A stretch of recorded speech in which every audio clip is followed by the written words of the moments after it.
It almost kind of looks like what the Earth looks like when you're a bazillion miles away from the planet Moon. Yes, I just squinted at it, from and you're the right. Moon, looking back at the Earth. From the planet Moon. Isn't the Moon a star?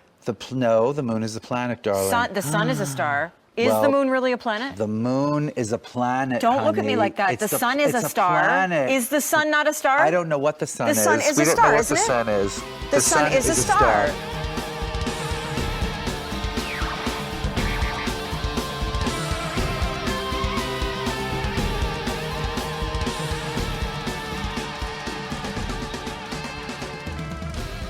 Hey, fun fans, it's We Enjoy. We're starting up a new horror franchise, the Halloween franchise, all fulfilling movies of them. Like, how many is this? 12? It's a dozen. It's 12. This is a lot, and it will beat Friday the 13th to its 13th movie in just a few months. We are going to be going through all the Halloween movies leading up to Halloween Ends, and we have the Mattitude Eric. I am Matt Fowler. Say hello, Eric Goldman. Hello, everybody. I think it's safe for us to say that we'll do a special episode for Halloween Ends because it would be. I feel like if we do a franchise like we just did with Jurassic, right? If we do a franchise recap that leads up to that movie, yeah, we should do that movie. Now, we failed doing Nicolas Cage kind of leading up to Unbearable Weight of Massive Talent. Yes. We didn't do a breakout for that one, but that wasn't like a franchise. That was like an actor showcase. Thing. Yeah. It wasn't this. Yeah. I found a loophole there. But yeah, so in the main event today, 1978's Halloween, good movie. It is. Who'd have thunk? It's a good movie. And if anything, just gives Eric and I a reason to watch it again for the 300th time. And yeah. I mean, I'll a spoiler for what I was going to say later, not a spoiler for the Halloween movie. I'm so swamped with Comic-Con prep that I couldn't 100% be paying full attention to Halloween, and I wasn't taking notes. But you have your mind notes. I've seen it 10 million times. I last watched it last fall when the 4K came out. I've seen Halloween quite a bit, so I think I'll be okay. I think you're good, Eric. I think you're good. Eric Goldman's. I think you're good on Halloween. It is one of those movies, and we'll run into some of these sometimes in the main event where we have seen them so often that we have kind of mostly memorized in our head. Scream! It's not like you and I could stand up and just say the movie cold, but we can certainly speak along with it as it's going on. I mean, Scream, I've seen. Scream's got to be the movie we've done that I've seen the most, and I could quote quite a bit of Scream. So I actually, we went to a screening of Scream here. I think I talked about it on the podcast with Pete Orrick and Matthew Lillard doing a Q&A. And this was the first crowd. This was a rowdy Gremlins crowd. This was the first crowd that wouldn't be. It's one thing to have a hot crowd, hot ticket crowd where they're just popping and bebopping and scatting all over the theater and cheering and all that stuff. It's another one to just have nonstop chaos and also speaking every line along with the movie. It was. We talked about how it was. I guess it was a mixture. What you're saying now. At the time, I know we joked that it felt like the audience at the beginning of Scream 2 at Stab, but it also sounds like the Stabathon in Scream 4, where the joke is they're at a party watching Stab and they're quoting every single line with Heather Graham. From Stab, yeah. Well, also we were in a barn, so it makes sense now. There you go. We were at the Texas Theater, which is where Lee Harvey Oswald got arrested. So I too am going to Comic-Con. I'm very much looking forward to it. Honestly, I say this without fear of contradiction or any reservation on my part. I'm just going to be mostly happy. Is Marvel going to do a panel and announce a whole bunch of new shit? Yes. Is there going to be cool things about House of the Dragon and all this other stuff? Of course. Am I mostly excited to be in weather where I can wear a jacket, where it will be crisp at night and 70 in the daytime instead of 100 and fucking zillion here? Yes. My brain is melting more and more every day. So if there was ever a time that my word maker was going to go on the fritz, it will be tonight. Obviously, that always usually happens to me because as we get further and further into the podcast and it gets later on my end, I am an old man and I get sleepy brain. But now I also have hot brain. We were discussing right before we started recording that we're very lucky in that San Diego, look, it runs cooler than certainly Texas and also even LA can run. But Comic-Con is a big mixed bag because it's late July, and we have been at Comic-Cons where it's been nearly 100 and it's been terrible. But this year, if the forecast is correct, it's the low 70s, and very, very, very, very thankful that Comic-Con will not be. The only thing that could fuck me is not catching a flight. Not on my end, but the fact that like so many flights are canceled and are delayed right now that it's insane. Okay, let's get into some. Actually, this news broke just a few hours before we started this podcast. We are recording this on Monday night, so this is going to be early in the week for due to Comic-Con related reasons, because we got to get out of here and we got to do other things. So we'll post it on the normal time. Comic-Con will just be starting when this drops probably, but this just broke, which is that okay. Please correct me if I'm wrong, or say otherwise if you know, but I feel like, and I'm not trying to say told you so, but I feel like I've spoken about this and in one of my weird side rants a few times, where when you bring up negative reactions to things and I'll say those aren't real people or they don't exist. And I mean that literally and figuratively, which is to say they don't exist because if they are real, we don't need to pay heed to every dissenting bullshit opinion, which is what the internet does, because they'll write up, literally people will write an article about Twitter hates this and it's one person that like, but how much do we need to actually pay attention to people who complain that there are people of color in the Lord of the Rings prequel series? Like, is that something we need to allow to have a voice or to care about enough to respond to?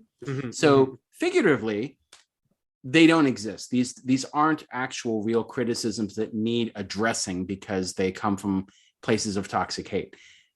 Literally, I don't believe that so many of these people are I think they're all bots. Like anytime there is a wave of dissenting opinion against something that uses basically a movement that uses woke as a criticism, a movement that rails against wokeness or calls people social justice warriors or lashes out against something with female leads or with queer themes or something like that. It all feels manufactured to me and fake and part of like foreign movements to sow social discord. And I take this back, Eric, and I'm going to end this soon, I promise. I take this back because we didn't even know what the news is. When will Matt say what the news is? Well, here's the thing. People listening to this will probably know what we're talking about because it will be days from now. Yeah. But I got on a weird soapbox about Bird Box. Yes, my soapbox about Bird Box. Back when Bird Box was such a huge, this is my my weekly corner every week now, my Bird Box soapbox that's going to be a recurring segment here on the show, which is that when that movie hit and was such a huge, as far as we're told from Netflix, it was a big deal for them numbers wise.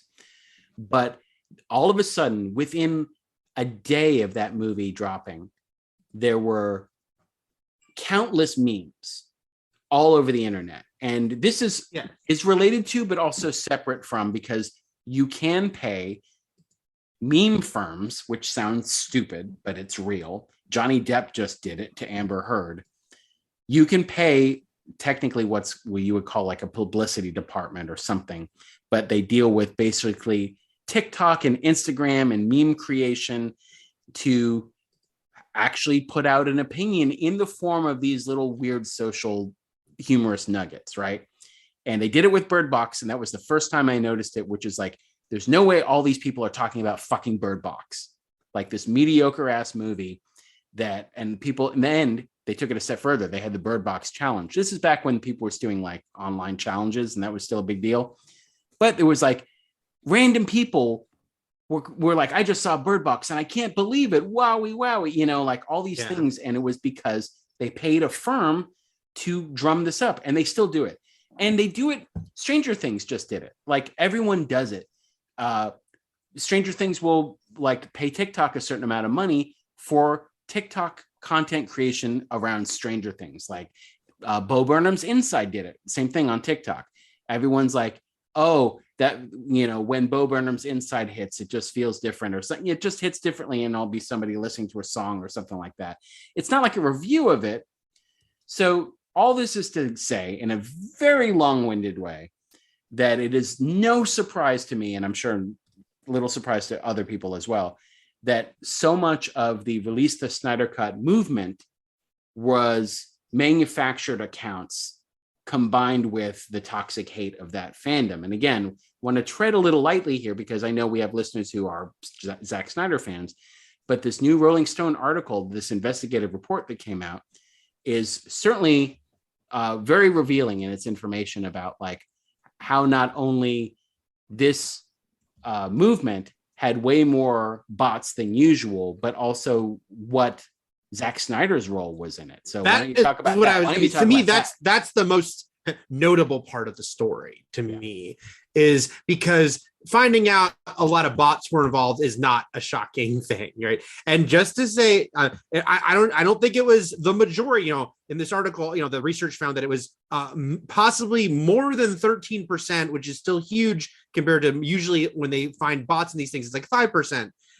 So let's say a lot of these are real people that were doing this, but that it was like a lot of bot farms were ones that were kind of helping boost it in the first place. To me, and so again, we should say that, like Matt mentioned, Rolling Stone did this big article about it. They talked to a lot of people, Warner Brothers. Of course, everyone was anonymous because no one wants to go on the record. But yeah, the most notable thing here, because it's not like some like earth-shattering article that changes that'll ruin people. But yeah, basically there is a strong insinuation. There's a lot of like connect the dots because they don't have 100% proof that Snyder himself was very much, how could he not be aware of like the toxicity of a large segment? Again, it's not all Snyder fans, which is true because I have friends who are Snyder fans, but that a large segment of his online fandom is very toxic and will go just absolutely unleash hell against people for even like the weirdest non-transgressions, but that he was aware of it and would weaponize it, and that he would threaten people with like, you don't want to make my fans mad. And one of the craziest things that it also was like, this kind of makes sense. And again, this is not like we have absolute proof. It's just a lot of like, you put the dots together, which is that he wanted Jeff Johns and John Berg's name off that movie as producers. Warner Brothers wasn't doing it. And that timing wise, right after that is when Ray Fisher first accused Joss Whedon online, but pushed really hard that it was Jeff Johns and John Berg who enabled it and actually deserve it even to go down even more, became a big part of his narrative. So this isn't me saying Joss Whedon did nothing wrong. It looks like he did probably do crappy things, but that it became pointed in a very specific way, likely, I'm going to say allegedly, by Zack Snyder having Ray Fisher help be like, I want my fan base attacking Jeff Johns and John Berg to help get their names off this movie. And there's a lot of other stuff in the article like that where you're like, ugh. It feels very modern, the whole thing. How people like can do stuff like this and see, how things are rolling and how they can get people like the sort of mob justice things.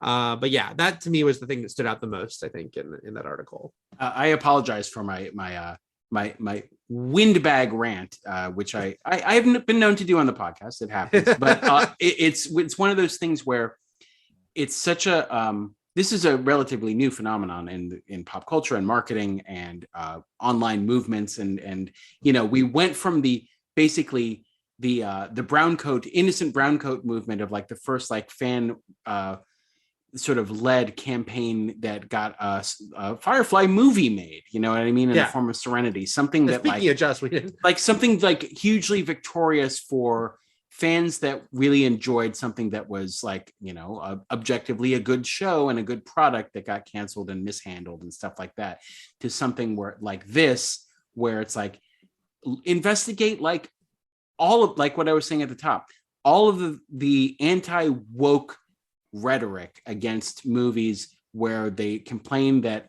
a storyline feels forced because it's not a straight strong jaw white guy in the lead, or anything like that.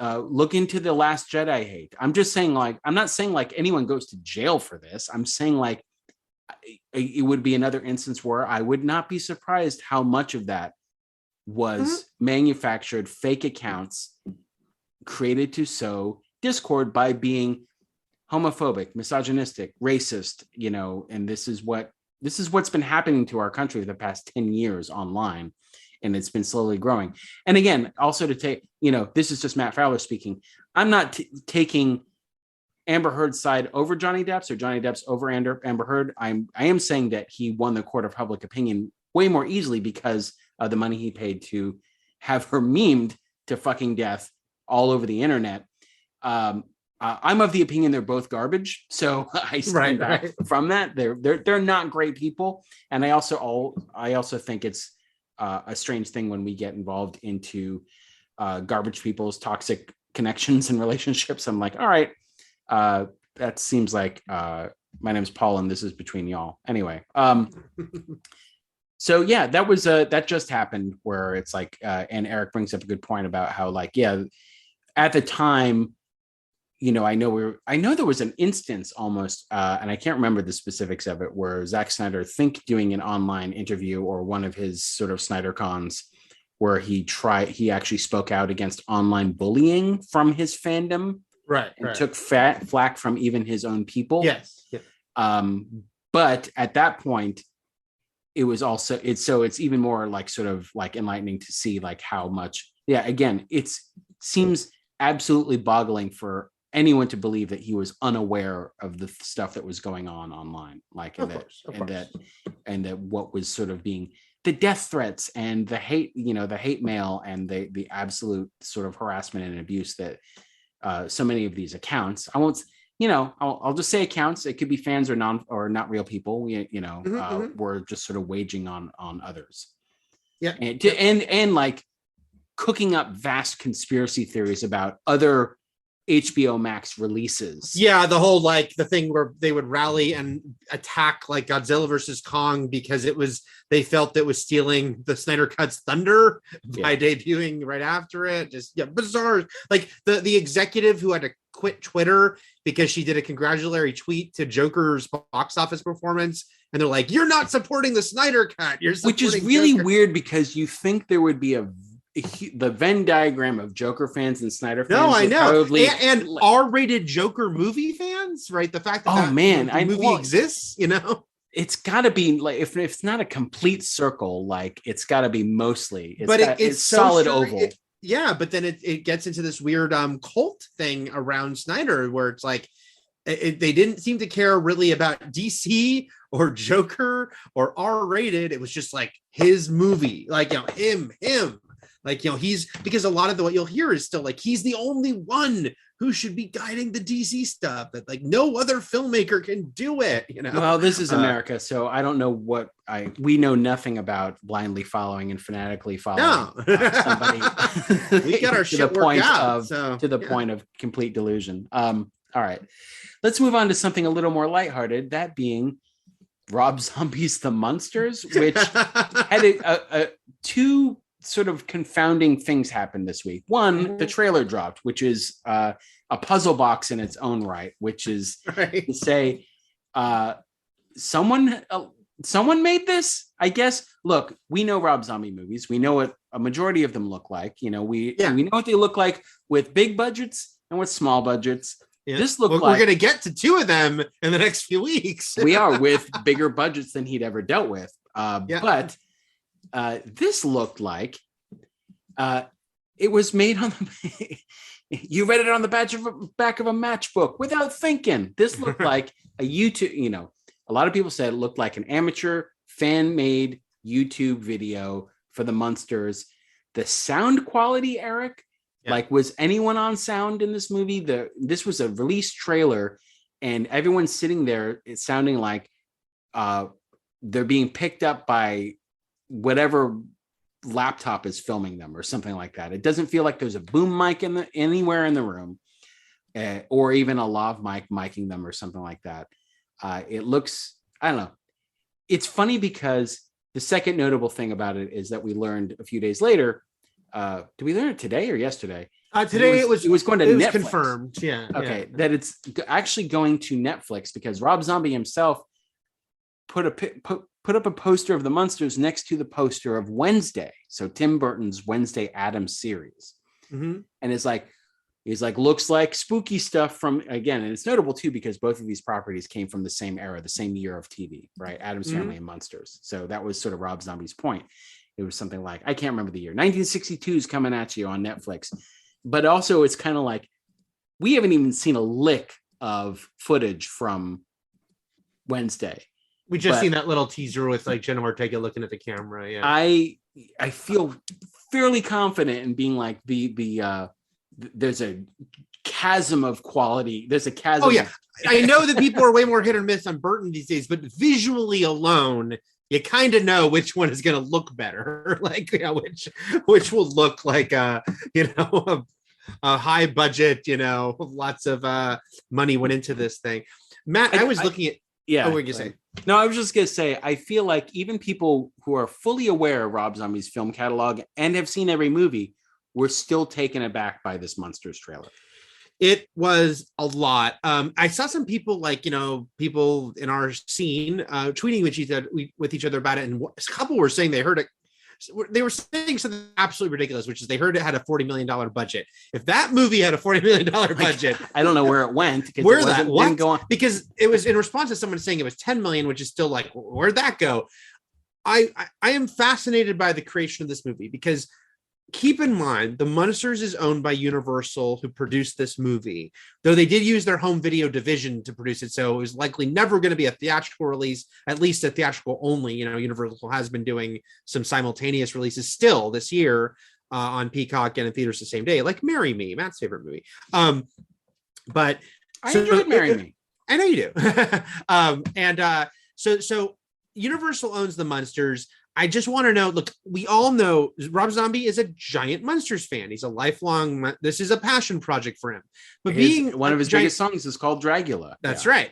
Being a huge fan doesn't mean that Universal's like, oh, you get to make this, especially because a lot of his movies, some have been hits, but a lot have not. His, quality wise, that's very debatable. So I still want to know, like, how great was he in the room to get Universal to let him make it? But then I want to know, how quickly did they see footage and go, when did they start giving notes about what they were looking at? Like, right. Because if they're not releasing in theaters, there's a very obvious thing for them to do in the year 2022, put it on Peacock, their own streaming service, but they didn't. They sold it to Netflix, which makes me think they looked at it when, Jesus Christ, this is awful. You know who will buy it? You know who will pay money for this movie? So at least we make some money off of it. The fucking overpaying deep well of streaming content at Netflix. Yeah. And so that I thought was hysterical that, Universal got Netflix to buy this sucker. It doesn't look good. Here's the thing. I don't have a horse in the race. I have no reverence for the Munsters. It's one of those things like you, Eric, I assume, saw growing up, never made it appointment television, never cared. It was all in reruns at this point. If it was on, it was on. That was how TV worked. Enjoyed it as a kid. When the theme song's the best part of it. Yeah, if it was on, it was on. That was how TV was on in the background most of our lives. The only thing I'll say, and I am curious if this is different for you or not, here in LA, where I would be, a little kid watching weekend afternoon syndication, which is where I saw a lot of 60s and 50s shows, which we've talked about isn't a thing anymore because entertainment is so spliced up that we no longer have the shared experience of seeing the same classic shows that aired before we were alive. But you and I and older millennials are of the last generation to share a more common pop culture right now. You can't assume, and in fact it would be weird if they had, that kids have seen Bewitched and I Dream of Jeannie and Gilligan's Island and all these shows that would just air forever. But the Munsters, I would watch it. It was on afternoon TV here, but I never saw the Addams Family until years later. It just wasn't. If it was airing, it must be airing like in the middle of the night or something. It just wasn't. Munsters was always on. Addams Family wasn't. I've spoken to friends of mine who did not have that at all. They had both, or they had Addams Family way more. I had just both. Saying what my experience I feel like in my memory that they were just sort of simultaneous. I weigh them equally in my mind. Okay. I will say that Brian Fuller's Mockingbird Lane pilot wasn't terrible. I really dug it. Yeah, so it can be. I'm saying so. We're not here to say that the Munsters can't be done well. It has to be like schlocky shit because it can. But yeah, I don't know what to make of this. I will also say, and this is a windbag rant for me another time, a Bird Box soapbox for the future, which is to say, it's one thing to say I wouldn't assume somebody has seen the Munsters now, a young person. I would go even further to say I never assume anyone in Gen Z has seen things from before the year they were born. No, I don't because they have grown up in a place where when do they have time to go back and look and watch anything from before it really they were born? Comes down to stuff. It has to be parents showing them, and there are certain things like, again, I'm not saying totality here, I'm just saying it feels like a lot of parents show their kids Back to the Future, right? Yeah, I'm not saying it's unheard of. I just there's I certain will never things, assume that like I just notice more young people will understand a reference to Back to the Future. I'm bringing it Back to the Future because it's not Star Wars. It's not something that's so still current that you're like, of course they're catching up. There are a few things where I'm like, okay, that still kind of makes its way through. But yes, more and more, you shouldn't assume anything because, like you said, it was like this cutoff around the time of the millennium. Speaking of millennials, that stopped being a thing. I'm just saying, like, if I'm talking to a 22-year-old, I'm not going to assume they saw Fight Club or know what it is, even. Like, it's something that drives a lot of people our age and older crazy. Of course, it's not how can you not have seen this? Wasn't alive. I was 2. Yeah, but that's the thing, because we knew so much about old things from before we were born. Mm-hmm. But that's because we had less to watch, and there's just all there is every week is something new to see. And we'll get into that a little later when we talk about our good things to enjoy. But yeah, so that's it for the Munsters trailer. And then finally, very quickly, speaking of old men screaming at clouds, which is something I feel like I've been doing quite a bit this podcast. Apologies again. Is Joe Dante, director of Gremlins, in a recent interview, I believe it was with Variety, basically said, like, was it an interview or was it a Q&A? I thought it was in San Francisco. It Variety reporting on a Q&A? Yeah. And this is why my big question is, I don't know if we know the tone this was set in. Yeah, I don't know, but I just think it's kind of like, are Baby Yoda? So the whole thing is that he says that Baby Yoda, aka Grogu, is a ripoff of Gizmo, the Mogwai. Are they the same size? Do they both have big ears? Are they both adorable and we're on a ton of merchandise? Yeah, but also is something a ripoff that's like, I don't know, 35 years later, Oh, by the way, again, and to your point, Eric, what's the tone? It's not even. I'll correct myself. It wasn't that he was doing an interview with the San Francisco Chronicle ahead of his appearance at a Gremlins 1 and 2 screening. But yeah, I guess I don't pay it too much mind because if he was being serious, I'm like, whatever, man. Because as other pointed out, it's a whole weird. You can do a whole like Venn diagram because you can be like, well, Yoda was introduced in 1980 and Gizmo was introduced in 1984 and Baby Yoda in 2020. It's just a whole thing. I don't literally believe it. I don't believe anyone doing Mandalorian was like, we're going to copy Gizmo. I think they said, let's fucking take Yoda and make him a baby. But I also there were a ton of character designs too for that, obviously. Yes, exactly. But I'm also I'm not furious at Joe Dante. Gremlins is fucking one of my favorite movies. I think Joe Dante is great. And if he's grumpy about this thing he shouldn't be grumpy about, what am I going to do? It just gives this type of news story. And again, we don't know the tone. It could have been in a sort of a jovial, joking manner, or it could have been he could have just been frothing at the mouth, just full of hate. just for Grogu. He's like, and it's the bane of his existence. I don't know how Joe Dante truly stands on this. I just get horrible flashbacks to the New York Comic Con panel that I moderated for Action Explosion Jones, where Michael Madsen just started ranting about how no one's a real movie star anymore. Right. And just started listing names of people for about 5 minutes. And it was terrible. He's like, Steve McQueen.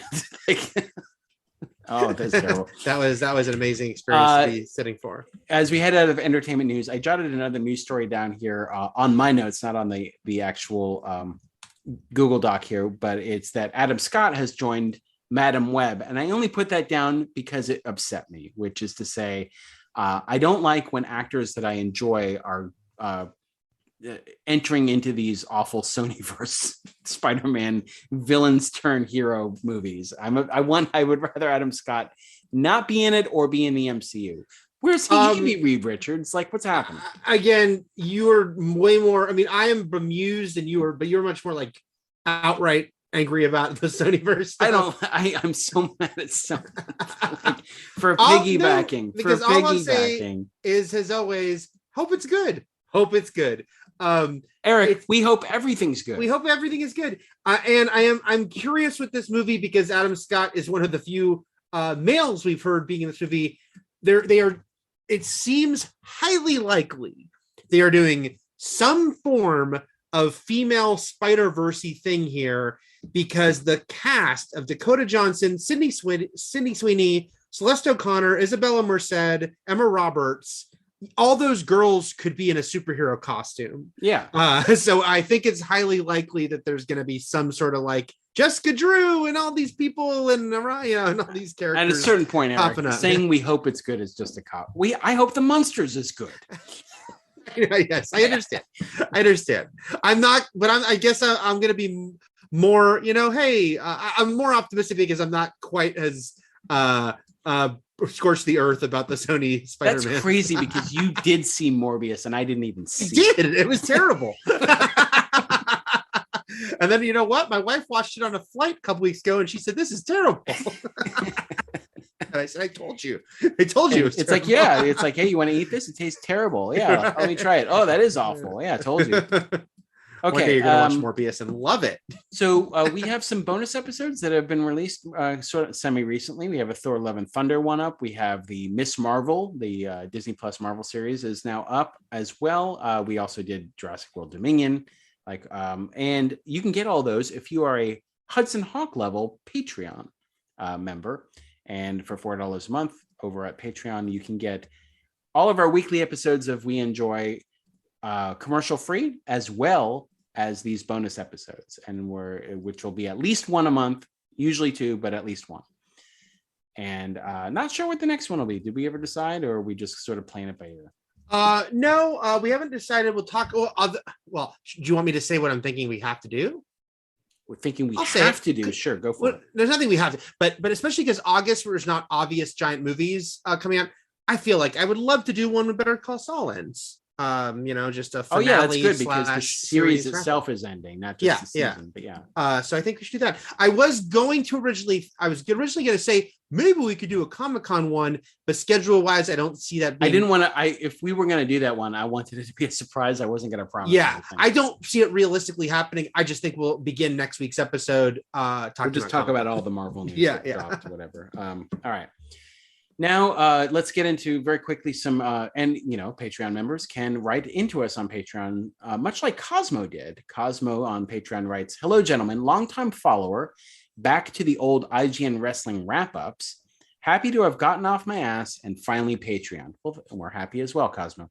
"Have you guys kept up on Star Trek Strange New Worlds? As a Trek fan who has been hugely disappointed by Discovery and Picard, I thought SNW was a breath of fresh air, a lot of fun, strong cast, Anson Mount, ... I haven't had a man crush like this since Spike from Buffy. The things I expected to bother me, like Khan's relative, young Uhura, did not. Hats off to the creative team." You finished it, the season, yes, Eric? Oh, yeah. Yeah, I did too. Great. Yeah, I loved it. It's great. I loved it. And as somebody who hasn't been hugely disappointed like you, Cosmo, Discovery is win or lose, hit or miss. There are pockets of there are lulls. And Picard, I haven't watched season 2. Season 1, I thought was a solid okay. But Strange New Worlds is a bright beacon in Star Trek, in the new Star Trek TV shows. Yeah, totally agree. There's a reason they got a spin-off show just based on Anson Mount's recurring role in season 2 of Discovery. Like, and Ethan Peck alongside him as Spock. It's great. It is really impressive just how great it is from the start. And I understand that, you know, obviously they had that testing ground of already being on Discovery, but still there's so many other people added to this. And usually shows in general, and Star Trek shows specifically, often need a while to find their footing.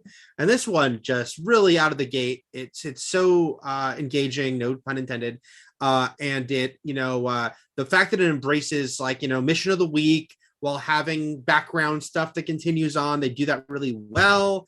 The cast is great. I really like the characters. The as somebody who is very unfamiliar with the original series, I still am able to appreciate callbacks, things they did in the finale, which I won't get into, that really do incorporate a lot of that original series. Because then I learn about it either ahead of time or after the fact, and I'm still really fascinated by it. And the series as a whole really works. The ensemble is great.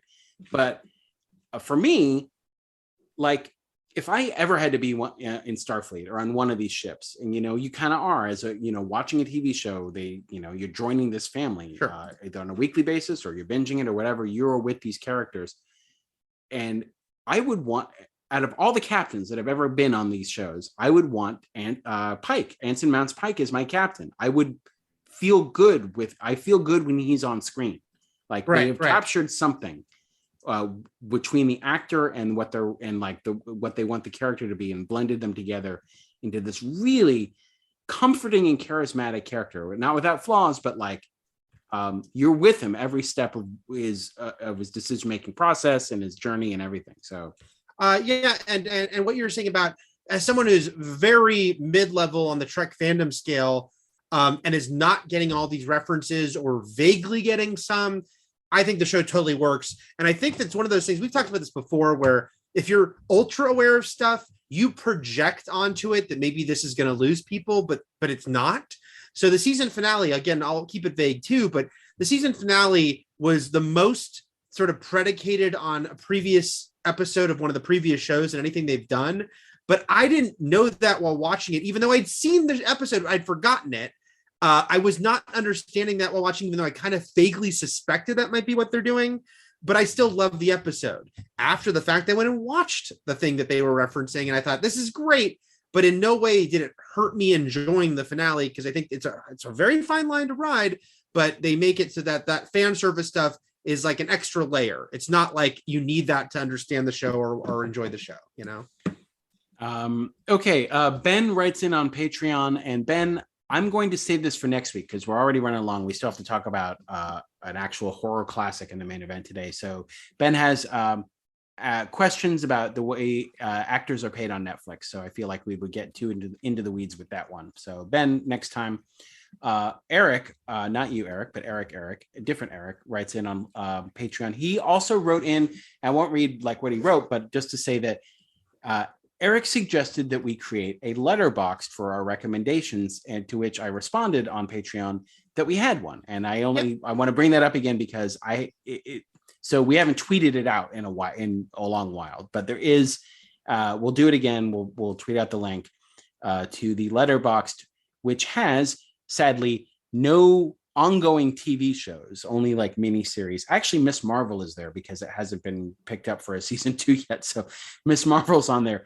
Anything we have A, recommended as a good thing to enjoy, and B, just talked about in a positive manner in our side conversations, they get thrown in there as well. Or something we did in the main event and where we know we both like the movie. So you can find all of that on the We Enjoy letterboxed thing. Nothing is ranked. Eric was asking for ranking. Eric, this Eric I'm talking to, I know you like ranking things. I'm not a ranker. I mean, I don't always like ranking things. I'm just more prone to than you are. Well, I'm just saying, you are a ranker and I am not a ranker. I don't taking enjoyment out of it. You rank. Sure. I don't rank. I don't. I'm gonna rank the rankers. Actually, if I rank, I want to get paid for it. So IGN has to pay me to write a ranking list of like, if you want to know what my top 15 Nicolas Cage movies are, you have to read about it. But yeah, so we'll tweet out the letterbox for that, and you can follow along and check and see how many of the things maybe you forgot about, things we recommended, a year ago on this podcast. We forget all the time. Is Hudson Hawk on the letterbox twice? Maybe. No, it can't be because I won't let you, but it should be. It should be.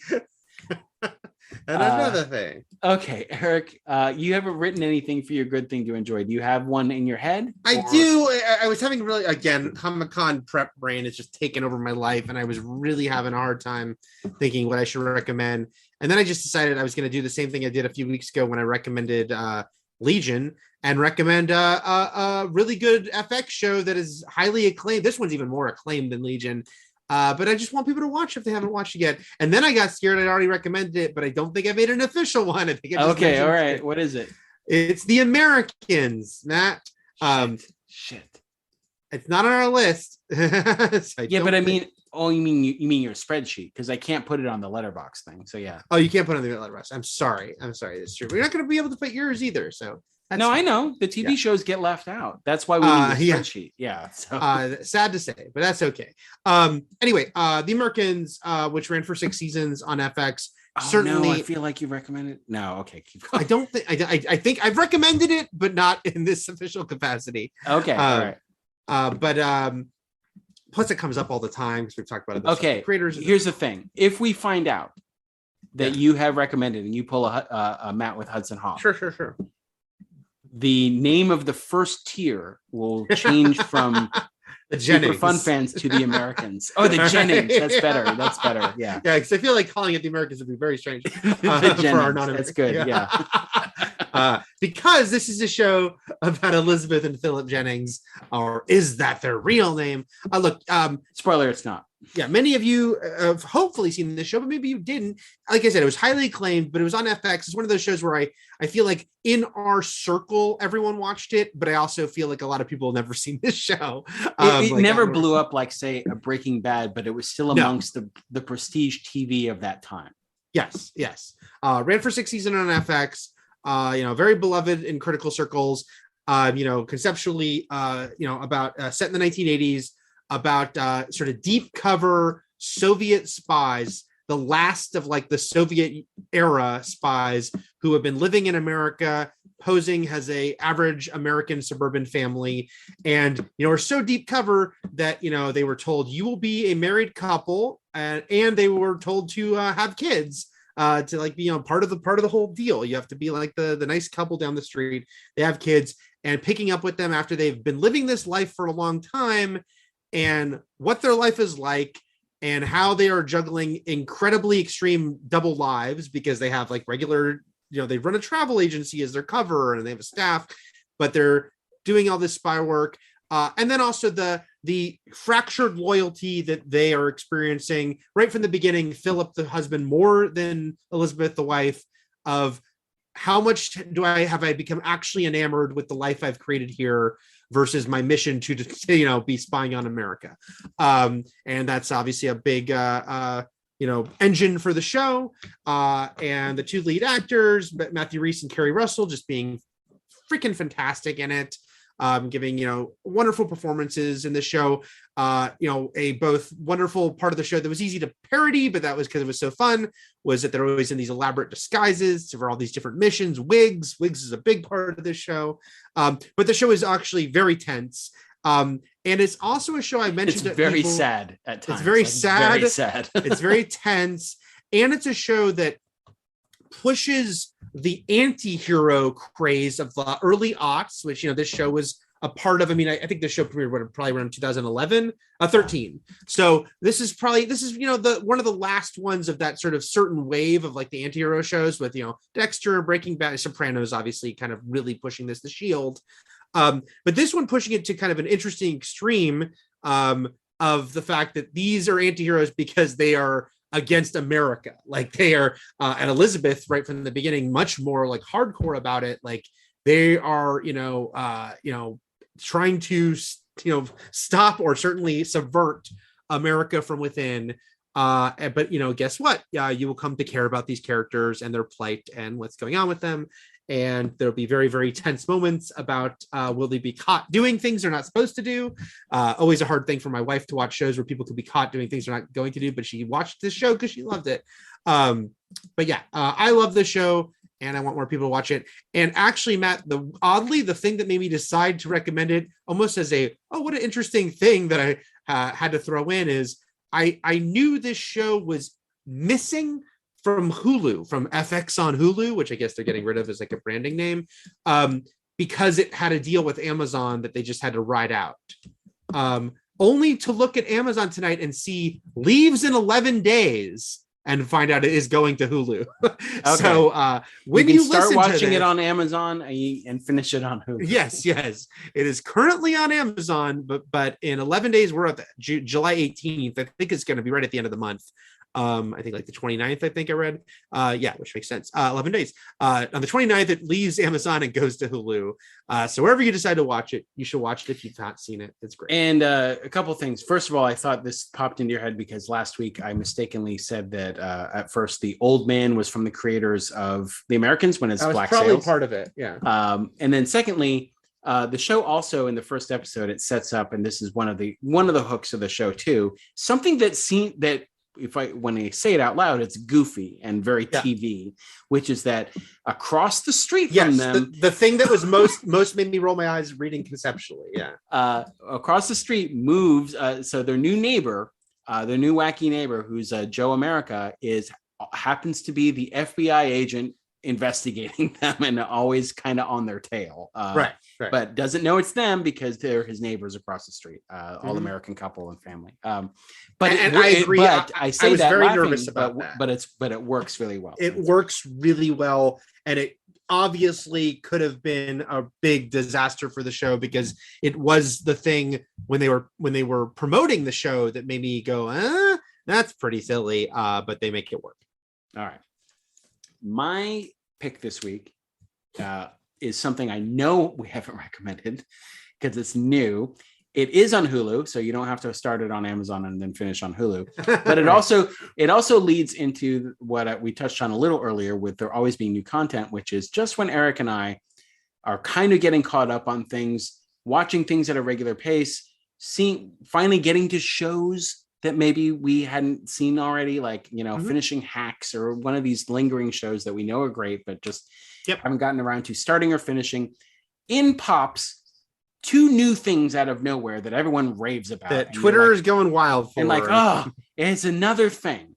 And so it is sort of neck and neck between this show, which just wrapped up, which is what I'm recommending, The Bear. And then the other one is, I haven't gotten to yet, The Rehearsal, which I think is still ongoing. I think it hasn't finished yet. I think so. But okay, so The Bear was the one I could watch and finish by the time this podcast started. Not with the intention of recommending it, but just because it is basically 30-minute episodes. So it's kind of a quick watch, but it's a great watch. And it comes from The Bear is a TV show that takes place largely in a restaurant in Chicago, sort of a janky family-owned Italian beef sandwich mom and pop shop that is struggling. It comes to us from Christopher Storer, who's really interesting in the sense that like he's worked really a lot with Bo Burnham, directed his a couple of his comedy specials. He actually wrote, what did he do for? He was a producer on 8th Grade, the movie that Bo Burnham wrote and or directed. Also produced The Rental, which I thought was a pretty decent streaming series in the midst of lockdown, a little horror movie. And was it the Dave Franco one? Yeah. Alison Brie and Dan Stevens. And let's see, and has directed a few episodes of TV, but basically went all in on this. So this one, he didn't function as a director. It wasn't just a director or a producer. He wrote, directed, and co-executive produced this show called The Bear. with no huge stars in it, except for Jeremy Allen White, who, if you watch Shameless, knew him as Lip on Shameless. And then Abby Elliott, who is on SNL briefly and is the daughter of Chris Elliott. I thought she was adorable. And then there's recurring roles from like Oliver Platt. She was on SNL for like 4 years, by the way. I know, but compared to Kenan Thompson, everyone's in it. Well, no one can tell after that. I know. Are you Narco Sleepy is in this? Narco Sleepy is in this in a recurring role, and then you'll see pop-ins like really quick from like Molly Ringwald, Joel McHale, like one-sceners. But like, it is about a young, brash, but like top of his field, award-winning fine dining chef, who basically, after his brother's death, his brother leaves him the family restaurant, and it's him returning to Chicago, his hometown, to run this chaotic, cantankerous store filled with that's dirty, filled with a crew that's set in their own ways and trying to turn things around, while also dealing, or not dealing, I should say, with his own trauma. And I really like it. It's funny. It's anxiety inducing, especially if you have worked in the service industry. I come from the service industry, but nothing with like a kitchen. So I didn't work at a Chili's or like a fast food restaurant, but I worked in coffee. I worked in coffee for almost a decade, like managing Pete's Coffees around the LA area. But still, a lot of this like sinks into you. There's a couple episodes where you might want to pace around the room a little bit, or leave, or pause, because will my wife need to leave? Maybe. Yeah, I don't know if this is a Trish show, but it goes by it. Look, it's fast paced. It goes by quick. Things get resolved kind of quickly. And what I appreciate about this, it's not quite Moon Knight, but what I appreciate about the show is that it doesn't start like with the guy working in New York and getting the news about his brother and getting like, it starts almost kind of in the midst of it. And then it fills you in. And it fills you in on the information you need to know episode by episode. And it kind of like, and so the structure of the show works really well. And it also, so it has Ebon Moss Backtrack. I don't know how to say his name, but he played Chip on the Punisher series. Microchip. Yes. He's been in a ton of things. You would know him if you saw him. And it also has a starring role for Ayo Edebiri. I don't know if I'm saying her name correctly. Matt, you love to list every single person on a show. I'm going to name everybody. If I can break Matt of one thing, No, I'm listing everybody. I will say that my Twitter feed, this was my Twitter feed within like a 2-week period, was a lot of thirsting for Jeremy Allen White on this show. And then suddenly, this is the best show on TV. Like it was like these two phases, like a lot of girls finding him like super hot in a way they hadn't if they watched Shameless, or maybe they didn't see Shameless. And then just everyone raving about this show. So it's on my list, guys. The list is long. The list is live. And it's long. Let's see. So let's get into, well, obviously, next week, Halloween 2.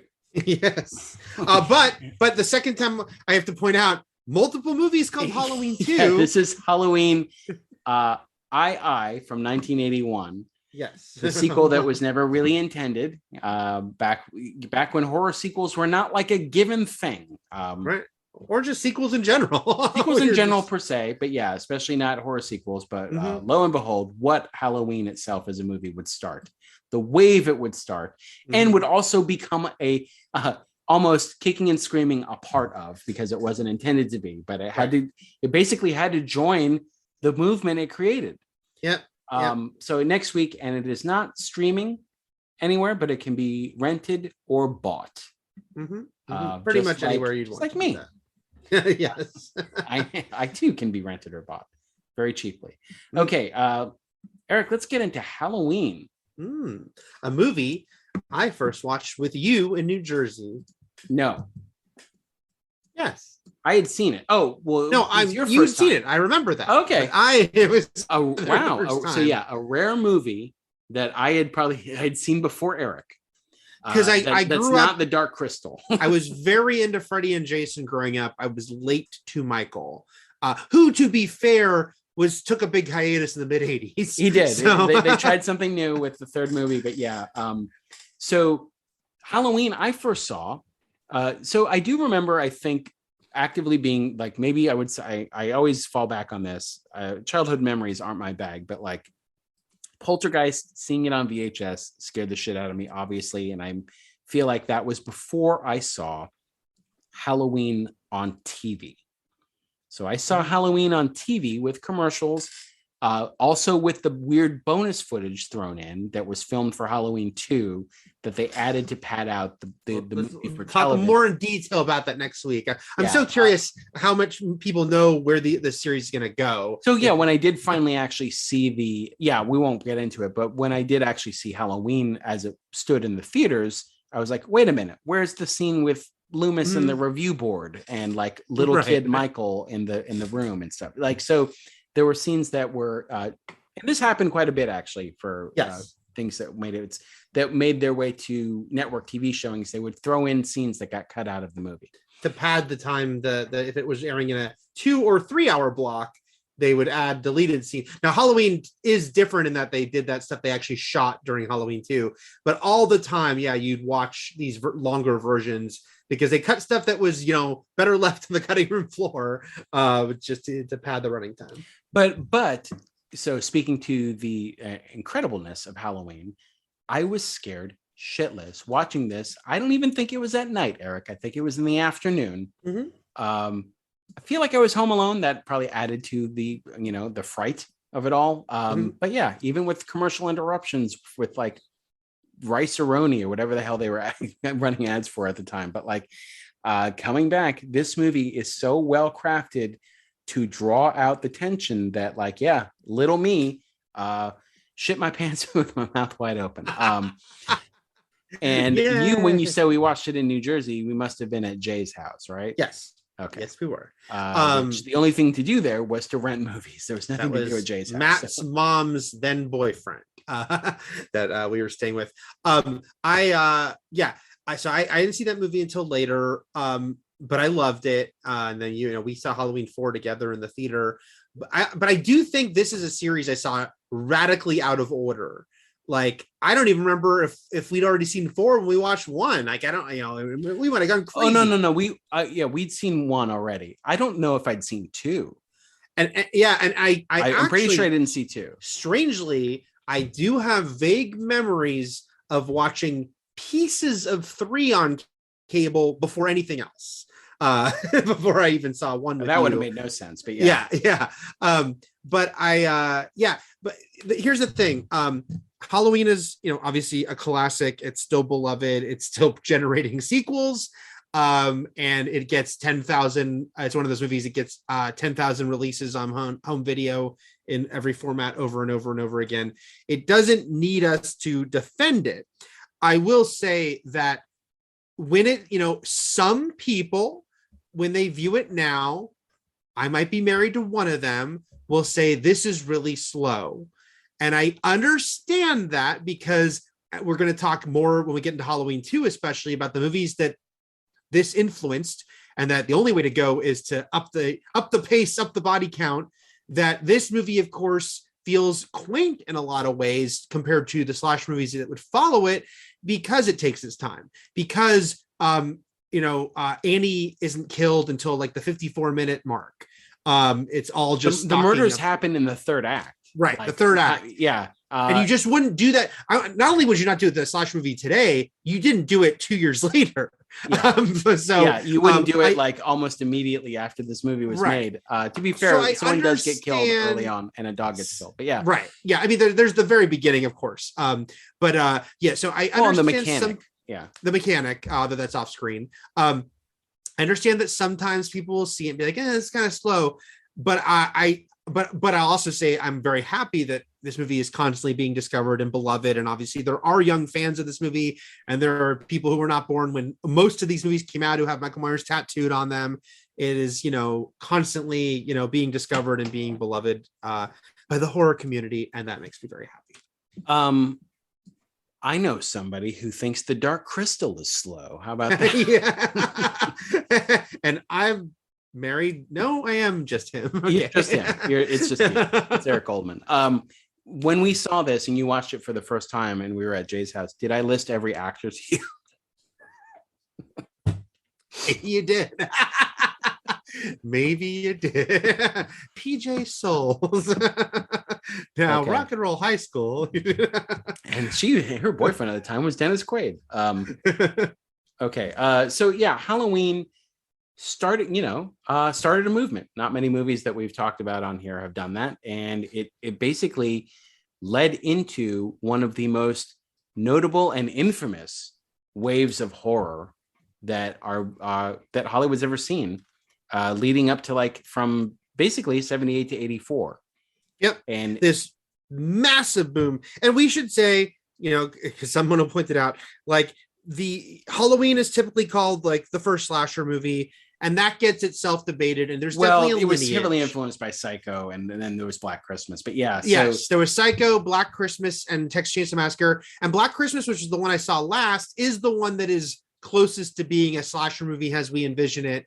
But the opening kill with the scissors and the music is very Psycho. So yes. It's also, and to talk about how different Halloween is from the movies it then sort of ushered into existence, Roger Ebert, who is a huge outspoken anti-slasher film critic, like hated slasher movies so much, loved Halloween. It was on his top 10 of this year. Yep. I believe Siskel loved it too. And yeah, look, I love Siskel and Ebert, but man, do I hate how much they attack slasher movies. But I am glad that they loved Halloween.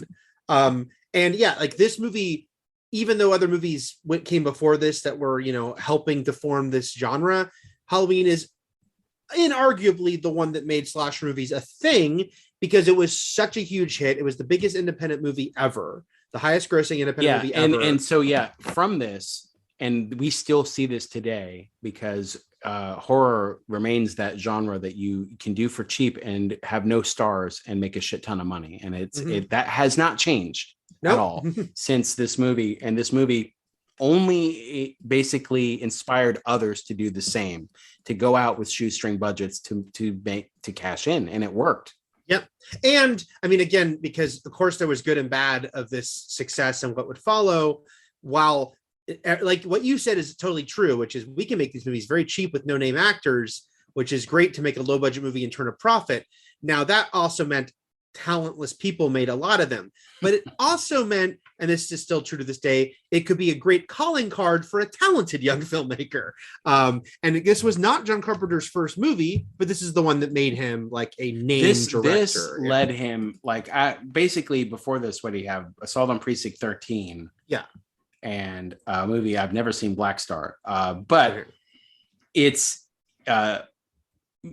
we were talking about Sigourney Weaver's 80s, rivaled by a few other people, one of them being John Carpenter's 80s. Like John Carpenter's 80s are like almost untouchable. Carpenter's run for a decade, because They Live was 88. And yeah, so 78 to 88. Yeah. Just all killer, no filler. So, and then again, Jamie Lee Curtis's first movie. This was her debut role, and she would go on to have a lengthy career, and one who also would return to the franchise a couple times and still doing it right now. So, yep, in two different timelines. Okay, Jamie Lee Curtis's first film, one of John Carpenter and Deborah Hill's first films, and let's get into the movie, Eric. Let's get into this, kicking things right off. Iconic, simple opening credits with this fucking theme written by John Carpenter. This theme is outrageous. It is one of the best movie themes of all time. I'm not even saying horror themes, just movie themes. Recognizable, infectious, amazing. Recognizable by people who haven't seen the movie, Yeah, and so one of the and even the jack-o'-lantern is notable in the sense that if you showed me that jack-o'-lantern, I'd say that's the Halloween jack-o'-lantern. There's hundreds of jack-o'-lantern designs out there, like different eyes and different teeth and sort of like different symmetry. This one is very specific to the point where, like, if so people have this one tattooed on them, like, so you look at this one and you'd be like, that's from Halloween. Just so memorable, saying so much with just this this music and the orange on black writing with the pumpkin is incredible. Going right into a scene from '63. Wait, let me just pause this one and say, because I know we did Big Trouble in Little China. This is our second Carpenter movie. This is our second. We did that one during a Kurt Russell run. Right. But just so I'm sure we mentioned this then, but the very unique fact that Carpenter writes his own scores, a director who's also a composer. And also has albums of his own original, like you could say it's basically film music from the films that don't exist. Almost, but like he's if you're into John Carpenter's synth scoring from the 80s, he's got other works that you can listen to. And that his synth scoring would become its own thing, trademark and signature in its own right. And you see the influence in today with Stranger Things' theme, which is obviously directly influenced by, and there's other movies that have done that, like throwback synth scores. The only other person I admire as much for 80s synth scores is Harold Faltermeyer for Fletch and Beverly Hills Cop. Right. And the Top Gun theme, like that isn't Danger Zone. But yeah. That's right. Well, yeah, they brought it back in the new one. I'll just say that I, as someone who is not musically inclined and would find writing any music difficult, I know that people say when praising the Halloween theme, it is a very simple theme. It's basically repeating the same refrain over and over again, and that is perfect. That it just a expertly written simple refrain that grows and grows in dread. And I just the best things are simple themes. Like that's right. It doesn't have to be Mozart. Okay, so. Then we go into this, we don't know at the time, it's not technically a flashback, but yeah, we start in '63 and we get kind of this mini horror story kicking things off. And it's someone's point of view shot, already sort of off kilter, not what we're used to in a movie, seeing through the eyes of somebody we assume is up to no good. Flash forward to the end of this little scene, the twist. So the whole thing ends with this twist, which is that it is a kid. I don't know when I first saw this, if I could tell if it was a kid or not. Like looking back, you could tell it's a kid, the arm that reaches out, just like. Although it's of course famously not a child, it's Deborah Hill. Yeah. Because she was a small woman. That's her hand. And so going forward, we see who we don't know at the time is Judith Myers and her boyfriend, who, like a boyfriend 15 years later, is incredibly quick in the fucking sack. Yeah, but too quick, because even if he was quick, I know, but like just the process of removing clothing, exactly. Yeah. I get it. But still, I like that it's a recurring theme. So it's kind of like this. I would say, does Black Christmas deal with this? Promiscuity leads to death, because it would become a major theme in these. I don't think you haven't seen Black Christmas. No, no, I don't. I wouldn't say so, because it's recognizable here, but then it would get turned up to 11 going forward in movies, as far as like becoming a rule in Scream. It's some like would say it got turned up to 13. 13. Well, I didn't. Yeah. Friday the 13th wasn't the only one to deal with it. No. It just was the most successful. It obviously, and they've talked about how it wasn't really meant to be the punishment angle. But yeah, the fact that, yes, that there's the smoking dope and the drinking and the sex. I don't think so either, because, and obviously we won't get into spoilers for 2 yet, because if people haven't seen it, but he kills his sister in the beginning after she's had sex. It feels like someone was resentful of his sister, not paying attention or being neglectful, and also having, premarital teenage sex with somebody, somebody who also doesn't appreciate her, who's like, yeah, I'll call you tomorrow, whatever. Obviously this ass bag isn't gonna call her again, but weird, some kid having weird lustful thoughts for his own sister or something. There's a psychosexual angle, right? A psychosexual killer like Laser Moon. Yes.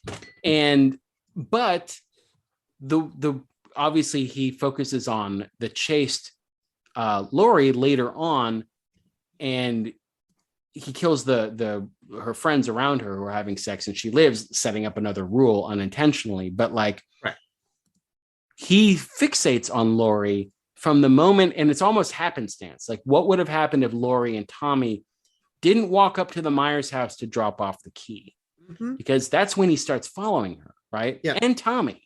He starts sort of stalking them both after they went up to his porch, and he was already in the house. So it's not to say that he's targeting people only having sex. That would become a horror theme stemming out of this, but like, that's not right. Michael And what Myers. you're saying about the fact, it's a good point that he's also stalking Tommy, because the whole thing and the recurring thing in the movie, and then it becomes like the final exchange in the movie about the boogeyman, and that Michael is an embodiment of this idea of the boogeyman, very much seems manifest by the fact that, so this teenage girl and this little boy walked up to the wrong house. I don't think it's too much of a spoiler to say in the subsequent movies, they do more to give Michael humanize Michael while also giving him lore or different familial connections, as you eventually are going to do once the movie series keeps going. But as a one-off movie, as this film was intended to be, it's no secret that in the credits he is known as the Shape.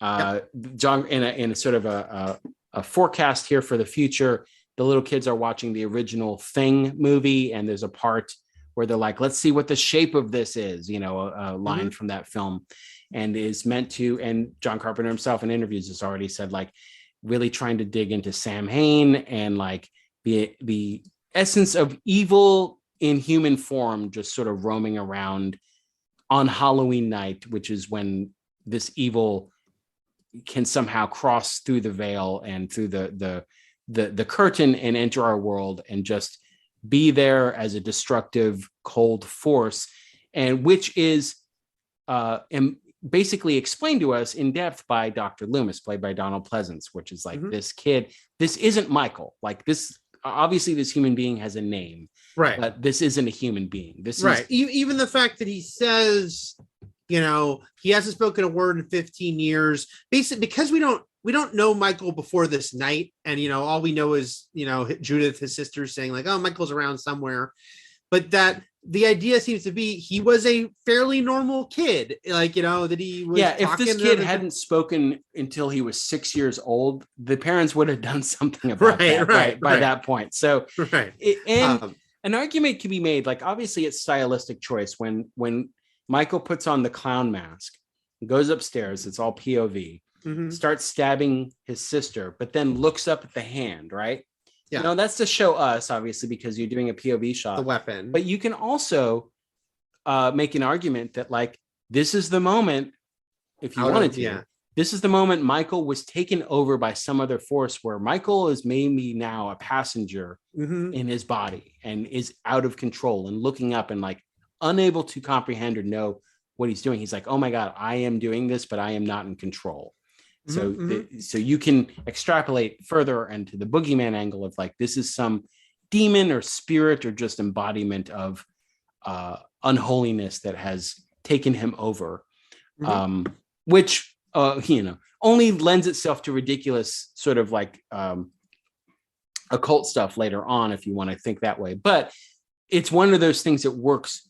So, over explaining can kill horror sometimes and kill the scares and kill the dread. And so keeping it simple, keeping it vague, keeping it up to us, keeping it something as simple as evil is the right path here, because that's what helps this movie stand out and work as well as it does. And because, it's kind of telling, again, designed to be a one movie, it's just telling this sort of fable.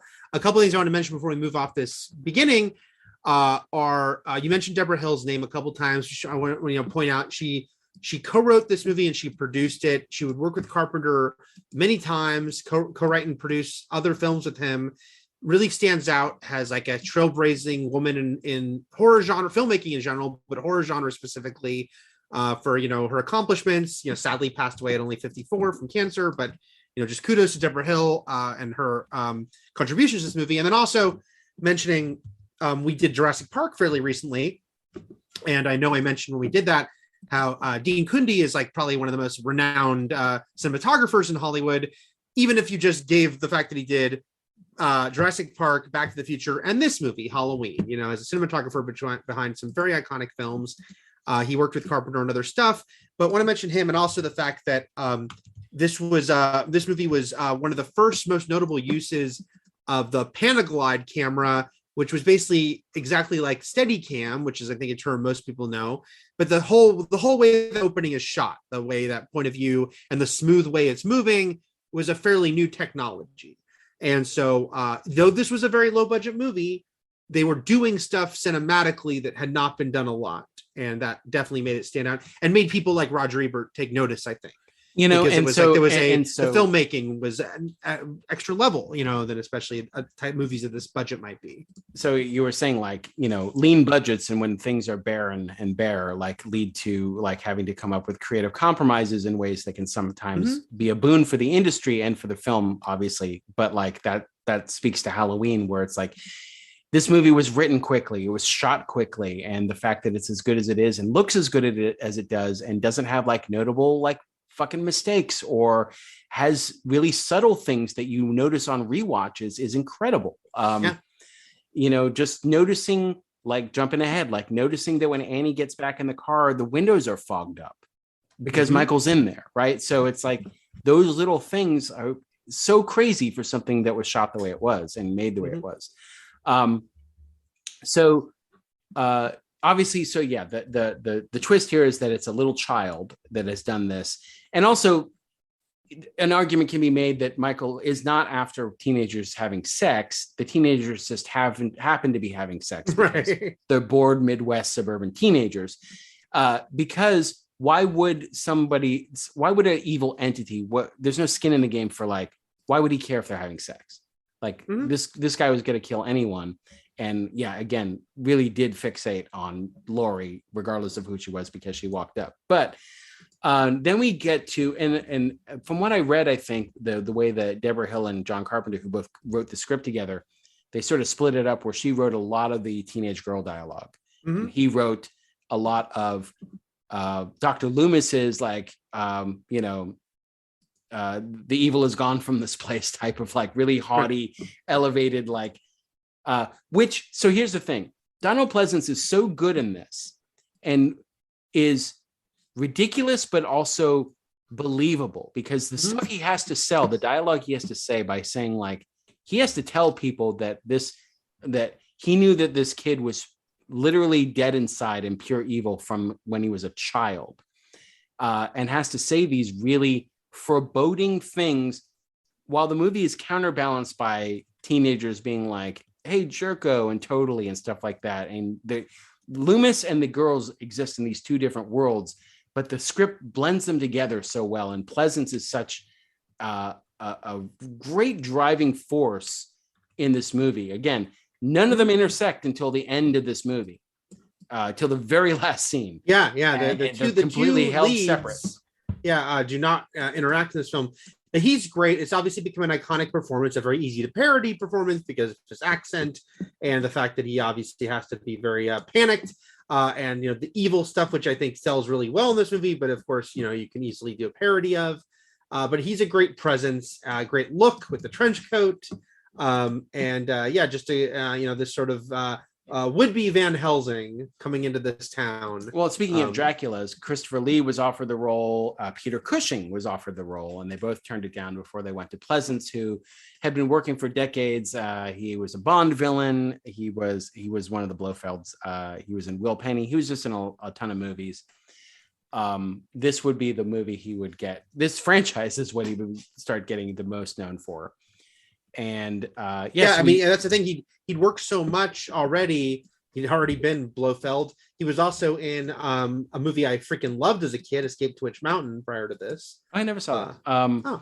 So we start we flash forward to 78, the day October 30th, day before Halloween, and Loomis is driving with Nurse Chambers to the penitentiary because they got to take Michael before a judge. He hasn't spoken in 15 years. Dr. Loomis is great in this scene because he's quiet. He's not screaming yet.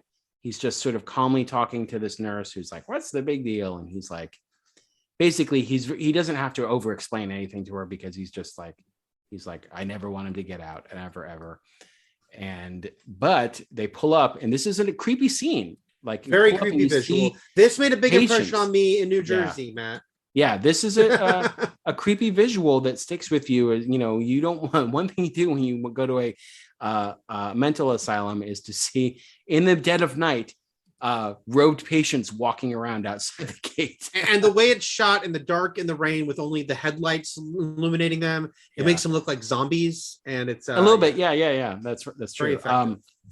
So, but then he's checking the gate, and then we get kind of a rare occasion of Michael Myers not in the jumpsuit and mask, which is climbing on top of the car in his hospital gown, actively like grabbing the nurse's face, basically chasing her out of the car. Also strong. We get the idea that he's very strong because he could smash that window with his hand, and takes the car and drives off.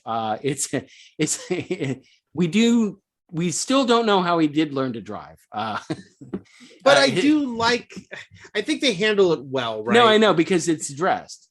He's like, maybe someone here gave him lessons. I do wish that guard was like, yeah, I did. Every weekend for he was really 3 months. He's great. Yeah. You can see him Parallel Park. Like, he does really well. I'm really proud of Michael. Good old Shapey. And, he was doing very well last night. It was a great delivery. Yeah. By Mr. Well, Pleasance. very memorable moments. And again, we'll reiterate that so many of these lines and the very exact delivery of these lines are etched into our brains from having seen this movie so much. And then we get the first big classic Loomis, who's like, the evil is gone, you know, like he shouts it out, something. So, right. You know, it's funny that the most recent Halloween movie tried to go that route with that kind of like philosophical speak, and it doesn't work. And then in this movie, it still works. I feel like they were trying to echo back to some kind of stuff like that, like in the tone of the evil is gone, or, you know, the new one was evil dies tonight, but like, it didn't play well in the new one, and this one, it's, you know, it worked in 78. So right. It can work. Okay, so basically, then we cut to Halloween Day. The next day, broad daylight, suburban. And by the way, I don't know if I mentioned this to you on this podcast, but I always think something that gives old movies an instant leg up, because I understand there's always going to be like, it's hard with like kids today, but if we were talking about, do they even know old movies? But if you were to show them old movies, there's always going to be the obstacle of like, you know, for some kids especially, like, oh, look at their clothes, look at what blah blah blah, you know, pointing. It always helps if a movie. That's how we were when we went and saw Little Dorrit. Right. You're like, look at those idiots. Look at those clothes. But it helps a lot if a movie, when it came out, had the presence of mind to put the year as though it's a historical event, even if it's the year the movie came out. So Halloween, I think, has helped a lot by telling you first 1963, but then saying it's 1978. It's like, so even though it was made in 78, it gets to still be a document. It's like, look, we're presenting you with the past. That's a good idea. Yeah, old films should do that. Yeah, that's what I'm saying. Then they can stop themselves from feeling dated.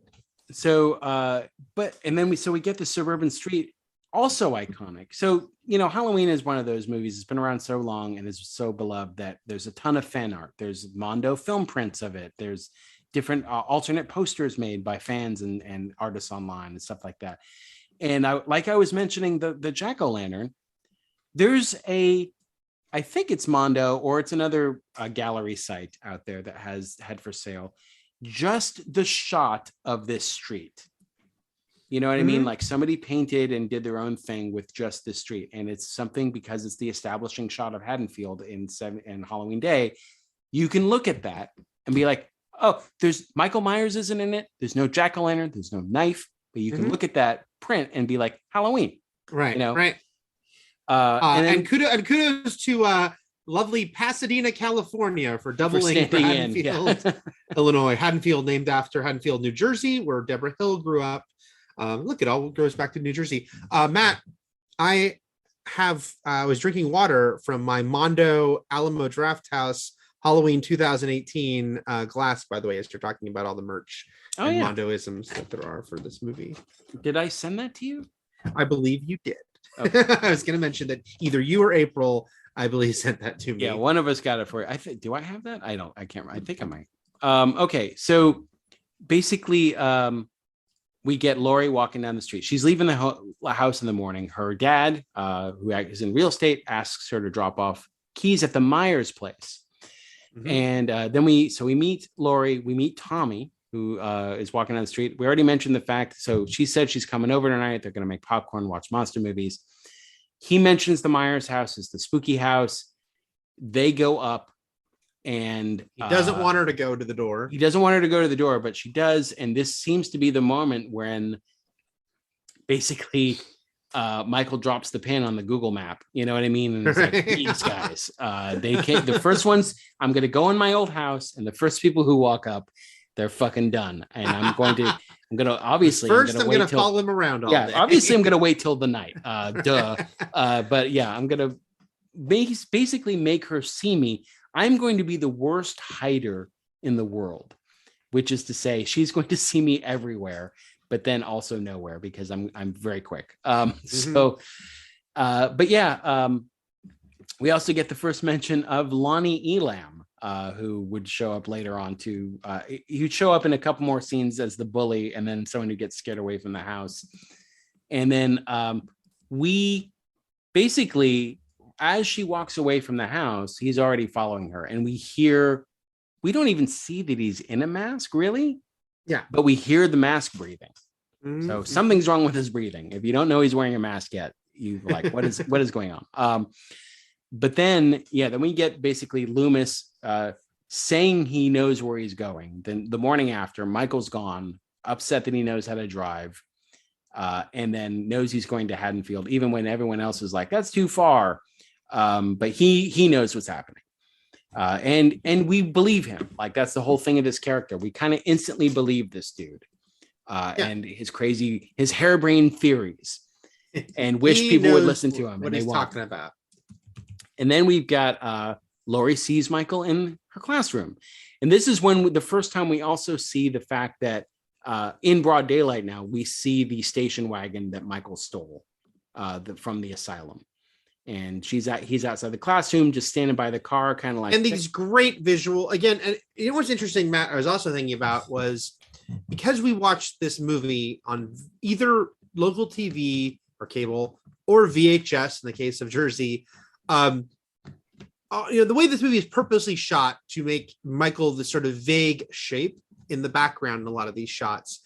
But then we were at the extra thing of seeing it in really shitty quality. So that made it creepier, I think, because it's like, man, like he's just this murky thing across the street. But also, I will say for sure, as I grew up, I would spot him more and more. Like there's parts when he's like through doorways. And that would become one of the cool things on repeat viewings or showing this film to other people, which is like, especially when we get into like Annie doing laundry at the end, which is like him just being in random background windows where maybe you didn't catch it the first time. Right. And on a rewatch, you're like, oh shit, and sometimes he appears and disappears, and sometimes he's just there. And it's one of the things that really does help this movie not feel slow and work and build suspense, because does it toy with you? Of course it does. There are several occasions when Michael very much takes his time, and you think she's going to die in the laundry room. She doesn't. You think she's going to die the first time she gets in the car. She doesn't. It does take its time and toy with you in that way, but it's all for the best parts, and then that's to say too, the moments when he does jump out and kill people aren't the scariest parts of this movie. It's the anticipation. It's the seeing him in the background and the knowing he's looming around. That's the scary part. The suspense, not the surprise, as Hitchcock would preach about. Then we get the bullying scene where they're like Lonnie and then these two other kids are tormenting Tommy, saying the boogeyman's gonna get you. So this is like a childhood taunt about the boogeyman that is also going to thematically tie into the movie and into Tommy's experience of seeing Michael outside, because he's been told the boogeyman's going to get him. So then he gets to label him the boogeyman. Yep. And then it gets turned into he is the boogeyman. It's this build throughout the movie for this really cruel bullying scene. By the way, if you think this bullying scenes mean, wait until part 4. But Haddonfield has some nasty kids. The middle schoolers only get worse. They do. And then they crush his pumpkins, but then one of them also runs into Michael, and we get that running into Michael theme, which is I can't do sting, it with my mouth. yeah. Mm-hmm. But this is when he also starts following Tommy. Interestingly enough, like it's again, he is following the duo, and he's just happen getting to be going all over town with that car of his. And leading to the funny part where he literally drives behind Loomis, right? Which I definitely didn't notice as a kid, but now I think is great. And again, if you're watching this, maybe you didn't notice this if you watch this for the first time, that when it's after they go to the store that got robbed. Where it must have been some kids. They just took a mask and some rope and a knife. Kids do, nothing nefarious. While Loomis is like kind of frantically standing, looking around at that intersection, the car drives right behind him. That like he literally, if he turned around, he would have seen Michael driving right then. Yeah, but and he would have noticed the car because he noticing the car is what draws him away from the Myers house later. Mm-hmm. And down the street so he could hear Laurie screaming or the kids screaming when they come out of the house. So yeah, he would have noticed if he didn't see Michael because he's wearing a mask and being weird, he would have recognized that car. Let's mention that this is around the time when, we find out Annie is Sheriff Brackett's daughter. Okay. So let's talk about, so Annie and Linda are Laurie's friends. Linda's the cheerleader who says totally a bunch of times. And Annie is the more less airbrained of the two, airheaded one, but I do like also the recurring theme that she keeps calling her boyfriend Paul, who we never meet, Jerko, which is her nickname for him. When she's when he gets grounded, she's like she calls him old Jerko all the time, which I think is amazing. I only clocked on this my millionth time of watching Halloween. I really kind of noticed Linda mentions she has a little brother. And then I guess non-spoiler for the future, I was shocked to realize we've never met Linda's little brother in all the possibilities. Especially because this series has brought back some of these. Right. So make a note of these kid characters. Right. Make a note of every character who may have had an interaction in this movie with anyone. So I'm just saying, Linda's little like brother. Kids, nurses, just keep a mental note of all of them. Because in various timelines, they'll resurface. So Linda's got a boyfriend, Bob. Annie's got a boyfriend, Paul, but Paul got grounded. So now Annie is going to, is stuck babysitting, or even worse, having to talk to Laurie. That was a terrible thing to say, but yes. Yes. Yeah. It's like, great. My options are talking to you or death. Annie's mean. If I recall correctly, I will say Laurie does smoke pot with Annie in the car, which so she's already breaking a rule that later movies like what we'd be told is like, that the final girl shouldn't do. I think Annie is one of those like. I feel like Annie is a lot like the character Megan Fox was playing in Jennifer's Body, which is like she is your friend, but also not. Right. Like your old friend, but also kind of treats you like shit. And but also trying to push Laurie to get out there. Like and she actually talks to Ben Tramer on her behalf and gets her a date to the dance. Yeah. Right. Yeah. Her crush, Ben Tramer. Which sounds like a great thing, but Laurie's mortified, obviously. But I feel like that was a cool thing for a friend to do. She was doing her best. We should also mention the I know we're jumping around a little in order here, but the scene where the three girls are walking and then Linda leaves and then Michael behind the hedge. Just another iconic shot from the film. Like it's a great, him standing next to the hedge. Again, there's been posters of it. Also, a very strange thing for me, Matt, being the horror fan I am and the Halloween fan I am, and a person who went out of my way to drive by the house from the Freddy movies many times in my life, is I've never gone and looked at these sets at these houses in Pasadena. much less done one of the tours where they go to them. But I mean, like, did they look the same? I mean, a lot of them look same enough. That hedge looks like a big hedge still. I know that. Okay. The corner where Laurie sits, I think that's the house that's really embraced it. The people are very inviting. The people who want to sit and take a picture there with a pumpkin. Then there's the whole weird thing. I think the Myers house is physically moved a few blocks away, but it still looks like the same. So anyway, all that stuff is there in Pasadena, and I live like 20 minutes from Pasadena. That is weird. I should go check it out. Yeah, this is terrible. You want me to pause the podcast while you take a drive? Fake fan alert. I'm a fake fan. Yeah. Ugh.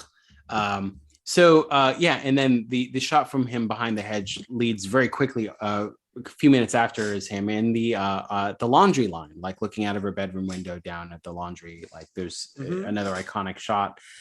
A lot of Henlos in this movie, just him sort of popping in and going Henlo and then leaving. So we've got the kids.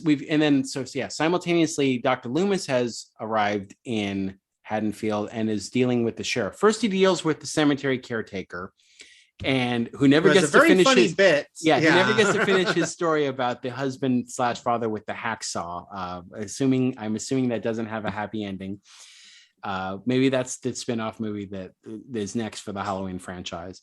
But Judith Myers' tombstone has been taken again. Goddamn kids! Just like the sheriff blames the knife and rope missing. Maybe on the kids. These Haddonfield kids have a problem. I don't know. Yeah, I know that anything on Halloween. And and should mention too that "Don't Fear the Reaper," a song that's been played in movies. I very much wanted to mention "Don't Fear the Reaper" is actually playing in the car while they're smoking weed. But like at that point, it's not a throwback song. No, but it's a notable thing because it's a famous song because Halloween was maybe the first movie at all. I think definitely the first horror movie to use it. And it was only the song's from '76, so I can't imagine a movie using it before this. I mean, unless simultaneous, but yeah. So it was in this movie. And then, has become a go-to for horror, whether you can say that's, because they want to do a Halloween homage or just because it's called Don't Fear the Reaper and it's a cool song, who's to say? But, besides the fact that the song directly influenced The Stand and then was used in both versions of The Stand, the Stephen King adaptation. And The Frighteners, even though it was a cover. Cover in Frighteners, a cover in Scream. And then finally, in the year 2022, was used in X in a murder scene. Yeah. Spoilers that people get killed in X. That's true. I've seen X. Finally actually had Don't Fear the Reaper played very well in a very cool moment as someone was being murdered in a horror movie. I was so sure you were about to say in the year 2000, SNL aired the More Cowbell sketch. No, the other Don't Fear the Reaper. Extremely famous reason for this song is More Cowbell. Yeah. It would have been great if they had mentioned cowbell while smoking weed in the car. There you go. So this is the part of the movie where Loomis is issuing his warnings, going around with the sheriff. The teens are going about their day, but Laurie is slowly losing it as she sees Michael more and more.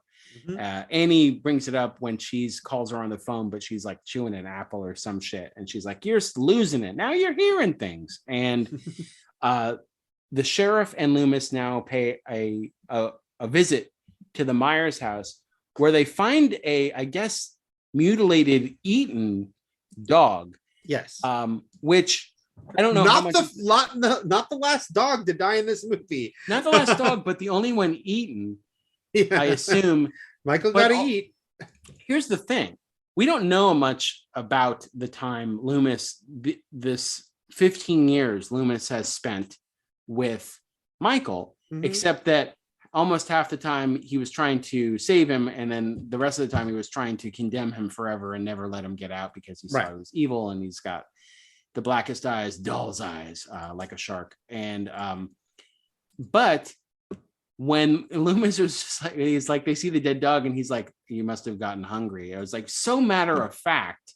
It's like, what is his history with Michael eating animals? Like, it's so casual. presumably he got like, regular food in the hospital. I was like, you can go and buy food too, Michael. I don't know. You don't have to eat a dog in a haunted house. I feel like nobody knows what you look like. I feel like you're safe to go to like Mickey D's or something. I mean, he got a car. You go through the drive-thru. You just take the mechanic's wallet or something, and you just throw money at him and get a burger. But it's really matter of fact about that. But that's when he starts going off on the sheriff. He's like, how can a man do this? And he's like, tis no man, tis a stomach with legs. And I do like the interplay between Brackett and Loomis here. The begrudging respect that seems to grow between the two of them. I don't know. I want people to also take note of, like Loomis is issuing warnings. Eventually these warnings are kind of heard, right? Especially when the sheriff gets into the house and sees the dog and sees, he's still hesitant, but look, the sheriff was willing to call the radio and put out like a public warning, and then Loomis was the one who was like, no, because mass hysteria will make it worse. But just hold on and see how people react to Loomis in this movie as we go forward in the story, because it plays a notable part in a sequel coming up as far as how people react to him. That something that I greatly appreciated. So they are, so this is the big speech where he's like, Michael is pure and simply evil. He spent 7 years trying to keep him locked up. No sense of good or evil, right or wrong. The devil's eyes. The devil's eyes. And then we get let's see, what do we? Oh yeah, more and more back and forth with Lori, with Tommy, and then Annie across the street, a little diagonal in her house with Lindsay. And both of them have them sort of plopped in front of the TV watching scary movies. And at this point, this is when I want to mention. Clearly, the most famous person in this movie is Jamie Lee Curtis. I mean, she wasn't when she made this movie. She was nobody when she made this movie. Not nobody, but she was a struggling actor who is the daughter of famous people, but was not known herself. Went on to great fame. However, it is worth noting that for the past decade, a sizable amount of people out in the world would most recognize from this movie Lindsay. Because Kyle Richards, who played Lindsay, has been on The Real Housewives of Beverly Hills since that show began. I believe she's the only person to have been on that show every single season, and is greatly famous in a world that we're not part of, Matt, because we don't watch that show or its many spinoffs. But it was a weird thing when I realized a few years ago, because, I do live in the world and I know them, like she's in the fucking cat meme. The meme of the two women. Yeah. The cat looking, that's her holding back her sister, Kim Richards, star of Escape to Witch Mountain with Donald Pleasance. Yes, both Richards sisters made famous movies with Donald Pleasance in the 70s. So it was funny for me to realize, oh shit, she is very famous for this totally other thing, but that's Lindsay from Halloween. Just wanted to mention that because some of you might watch Real Housewives. It's a very popular show. Who's she married to that she gets to be on it? I guess just someone who lives in Beverly Hills, right? Yeah, I mean, she's the famous one in that. Okay. But also they're siblings of the Hiltons. Paris and Nicole are their nieces. It's a whole crazy thing. Oh wow. Okay. Yeah. Again, pay attention to the character of Lindsay and this. Okay, so pay attention to everyone. Just everyone. But then also, so this is the chunk of the movie. At this point, Loomis is sort of has posted up at the Myers house. Has that funny scene where he scares Lonnie away with the weird pronunciation of ass. And I heard with my own ears CM Punk do a wonderful impression of Loomis doing that line. Yeah. CM Punk loves Halloween. Yeah. And I was interviewing him for Girl on the Third Floor, a movie we talked about on this podcast. And somehow we diverged into talking about Halloween, and he did his, hey, Lonnie. He did his Loomis impression. Get your ass away from there. And then I was like, can they get CM Punk in one of these new Halloween movies? You'd love it. I would love CM Punk as Dr. Loomis. Get Liv Morgan in a Chucky, get CM Punk in a Halloween. This is my mission. And so, but then we're dealing with Annie being stalked. So now he's not really stalking Laurie. He's sort of fixated on Annie. And this is one of the few times in the movies we are with Michael. He drives the car up the block and he gets out, and we're kind of with him as he's watching Annie go in the house with Lindsay. And we get that, as you call it, the sting, the kid walking into him, and he's like, there, it's like, eh. Yeah. That's when he decides he's just gonna, I guess, circle Annie's house forever, which is like the dog's barking. Eventually the dog catches him outside and gets killed. But yeah, Annie spills shit all over herself. She's doing laundry. And this is what we were talking about earlier when we see, Michael seems to be everywhere. I feel like, so along with this creating suspense and cool moments for us to rediscover as we watch the movie, seeing this, white faces in a black background, which really sticks out and is creepy, ties into the end of the movie too, when he's shot and he vanishes. We hear that mask breathing that we were introduced to at the top of the movie when he's stalking Laurie coming out of the house, but revisiting, the places we've been. Like, remember the living room and the stairs and the place where all these horrible things, but we're hearing the breathing over and over again. And that almost to sort of hammer home the point, Michael is everywhere, meaning evil is out there. Evil is everywhere and unkillable and omnipresent and all that stuff, right? And by the way, that those final shots being a fun, created in the editing room thing that was not planned. It wasn't in the script that the movie would end like that. They just, I can't remember who first suggested it. Maybe it was just the editor on his own, but they had these, extra footage from the beginning and end of scenes where the camera's still rolling that they tried as a test to cut into this, make this montage with none of the actors in the shots. And it worked really well. And it's a great, was the original ending that it was just like he was killed and then they said, was that the book? That was the book. Yeah. I mean, it was the same. As a matter of fact, it was, no, but I mean, was the original ending? I think it would have probably just cut the black. Yeah. Okay. So it wasn't that he looked out and he was gone. I think it was he looked out and he's gone. Okay. Okay. Yeah. It's just you wouldn't have had those shots. Yeah. But I think it lends itself more if we're talking about sort of a hard to pin down just evil force that exists on Halloween night. The myth making of it. Yeah. So, but the myth making of it, as you were saying, that's what, excuse me, seeing his face in the background is all about. The fact that he's everywhere and nowhere at the same time and can pop in and out, and you don't know when he's going to strike, but he's always there. That's the thing. Mm-hmm. And that's what works so well. Whether or not you're seeing his face behind something or through a window, or seeing his shadow walk around a room when Linda and Bob are having sex, he's there, looming around. But you just see the shape, I should say, of course, of him walking around. He's not leering at them. He's literally just sort of circling. Right. And this is when the film really builds up the tension, because you don't know when he's going to strike Annie, and they're still doing the thing where she's trying to meet her boyfriend who snuck out of the house, and Laurie's upset about Ben Tramer. And then Annie gets this idea after she is not killed, but also stuck in the window, trying to get out. And Lindsay sort of helps her. This is kind of she's basically negotiating to get Lindsay over to Laurie's house. And so that she can go out with her boyfriend. And then this puts the kids all in one house. They're watching the movie together.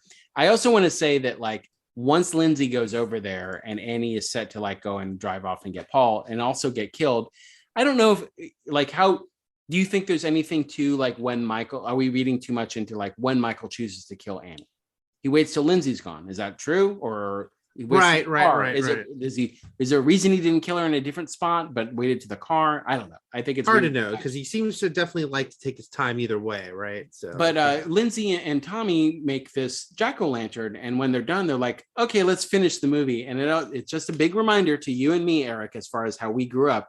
When a movie was on TV and you stepped away from that movie still played. So right. They probably left that movie for an hour to go make this jack-o'-lantern, and then they were like, let's catch the end. There's no pause button.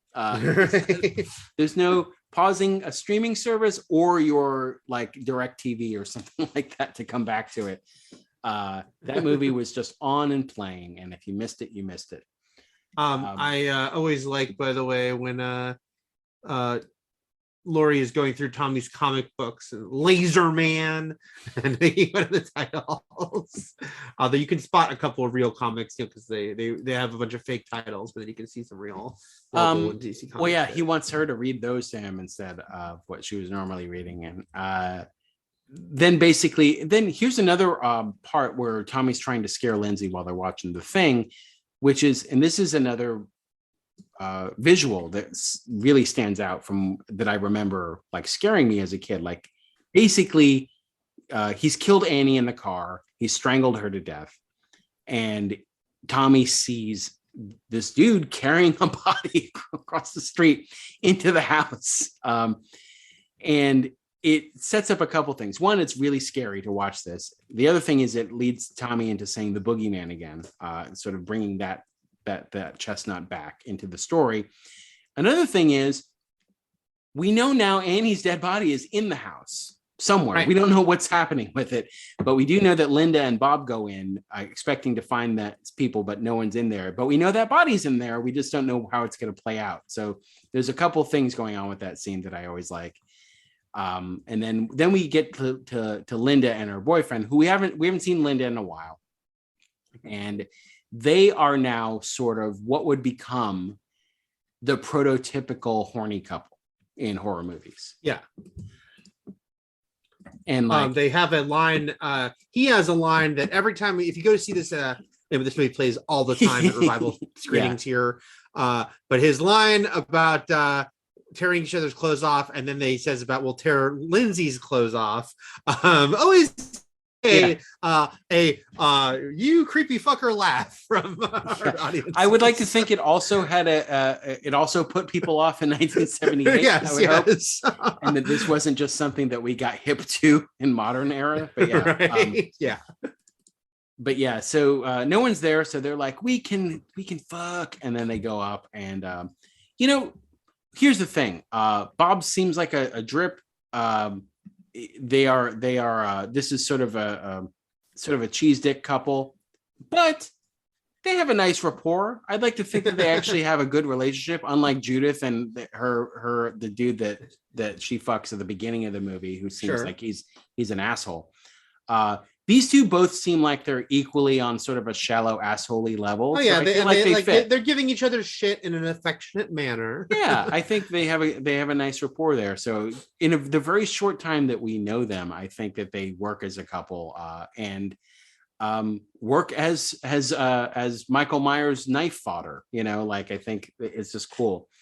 And then leading into, or I should say, just lending more credence to the fact that Michael is this other entity. Like when he pops out of the cupboard and kills Bob, as Bob goes to get a beer after sex, and inhuman Darth Vader strength, right, lifting him up with one hand and stabbing him so hard that he hangs. These are all things that normal humans can't do. Mm-hmm, and then admires his work, sort of. Yes, the head cock, the famous head cock. Looking at what he just did, head tilts to the side, like the sort of the witnessing the admiration of his he's a product killer, and we should mention at this point, because earlier the mask was far away, but now we're seeing it much more. We haven't mentioned the William Shatner of it all. Just for those who don't know, or just know it vaguely, like I did for a long time, that famously they needed a mask for this low budget movie, and they went and they bought store-bought, mass-produced Captain Kirk mask, and they cut the eye holes bigger, and they shaved off the sideburns, and they obviously spray painted it white and made the hair dark and kind of try to make it as featureless, remove the eyebrows. But at the end of the day, that is still a Dawn Post 1970s Captain Kirk mask, which has been reproduced since. I am surprised. I'm curious the legal discussions when this movie became a massive hit.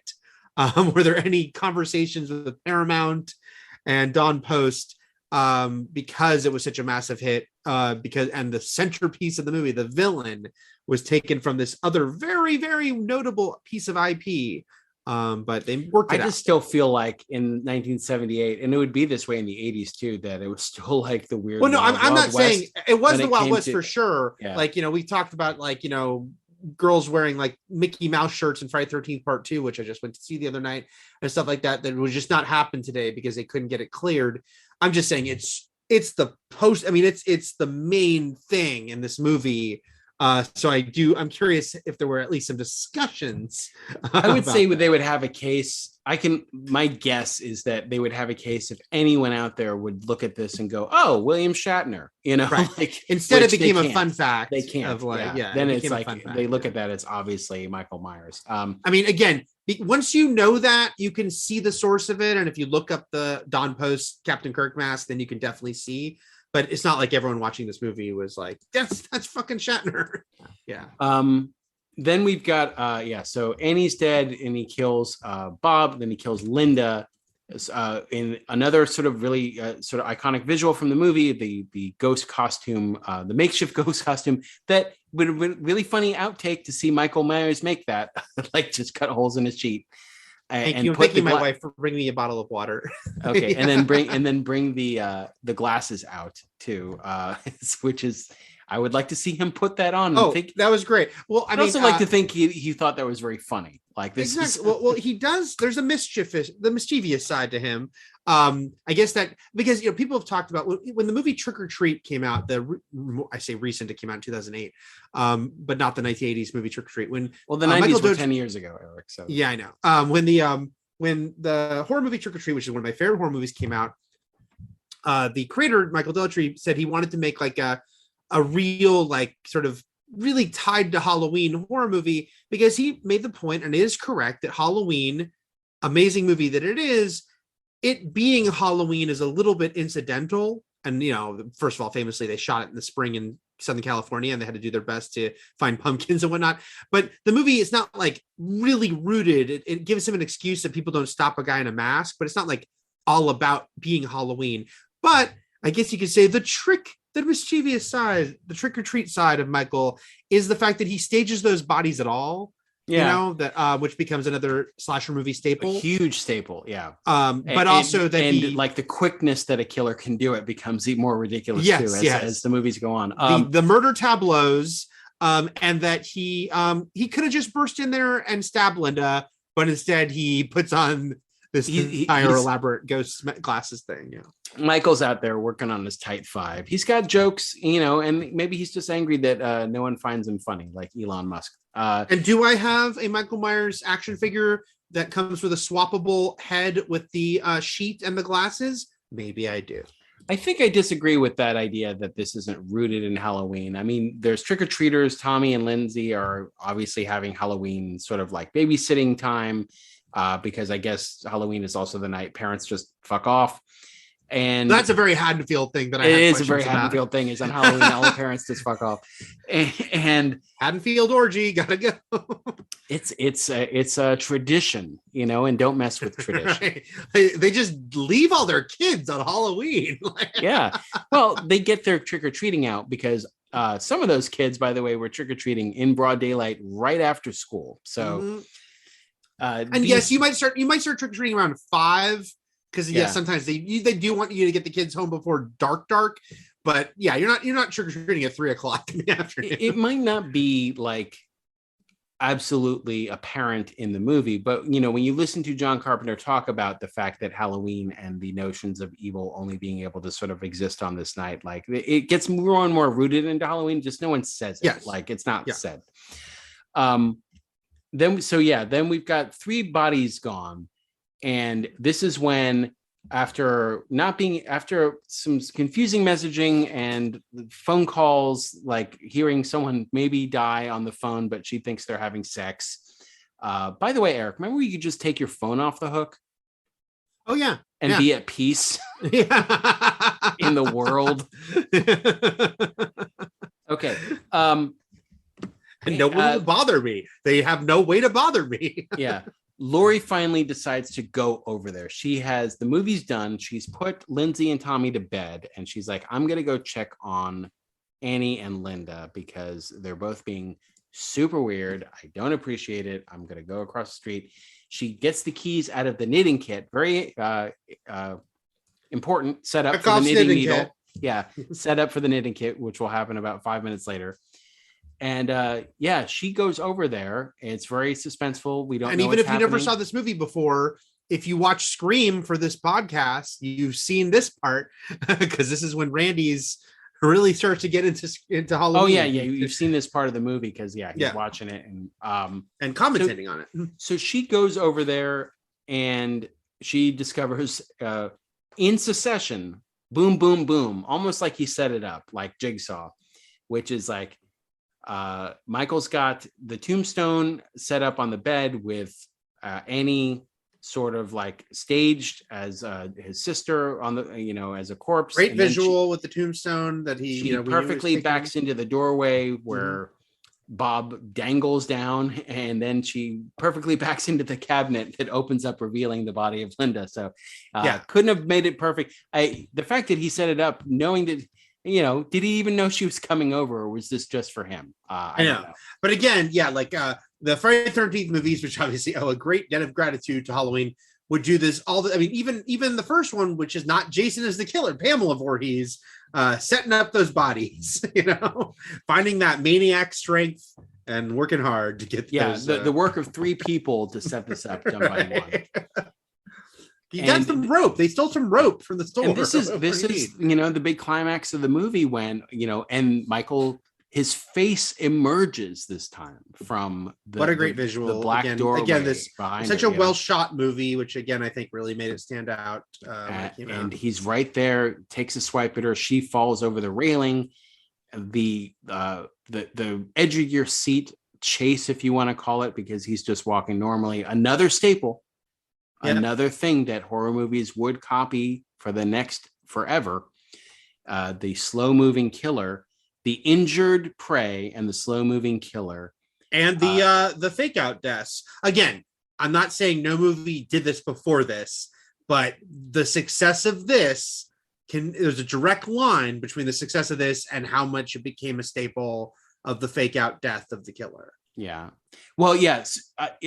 I can't think of, and like you said, we can't speak to the fact that this wasn't done before this, but the multiple deaths, the Rasputin death, if you will, of like basically having to put down someone multiple times. Yeah. And by the way, you can make an argument that it was done before this and the killer died. You can't even say that about this movie because Michael gets stabbed in the neck, stabbed in the chest, shot like 7 times. He gets knocked down, he gets up again. Yeah, and he's gone. So the tension of her crossing the street, trying to get Tommy's attention, throwing stuff, and then just making it in the door, we assume right on time as Michael was coming up behind her, but then the reveal of the window being opened, stabbing him in the neck, going upstairs. It's all just so great. And we get to see. And then the closet, which another, again, beautifully shot, him breaking through that closet. They've made, I actually still regret, Matt, I didn't buy them because now there's so much in the secondary market. The his and hers Mondo posters that was Michael breaking through the closet and then Laurie crouching with the knife held up in the closet. Same artist did both. Has like a 2 set posters from Mondo, and I wish I'd bought them. The little detail of her running into the bedroom and opening up the window to kind of fake out Michael, and then running into the closet, hoping he would come into the room, thinking she went out the window. Like, that's so good. Obviously, it doesn't work, but right. He's stabbed in the eye with a unraveled coat hanger. Which is kind of the worst thing that happens to him, if you ask me. That was going too far. That was too far, Laurie. It's disgusting, really. But then that lends itself to when she does pull off his mask after the Undertaker sit-up, by the way. Yes. That didn't Undertaker say he got that from Michael Myers? Yep. I saw him say that. Straight sit up, and then So when she does pull off his mask, a rare time you get to see him without his mask, his eyes all fucked up because of the horrible thing Laurie did to him. It's just awful. Yep. We haven't mentioned Nick Castle, who is Michael Myers. I don't believe he is the unmasked. No, it's two different people. Yeah.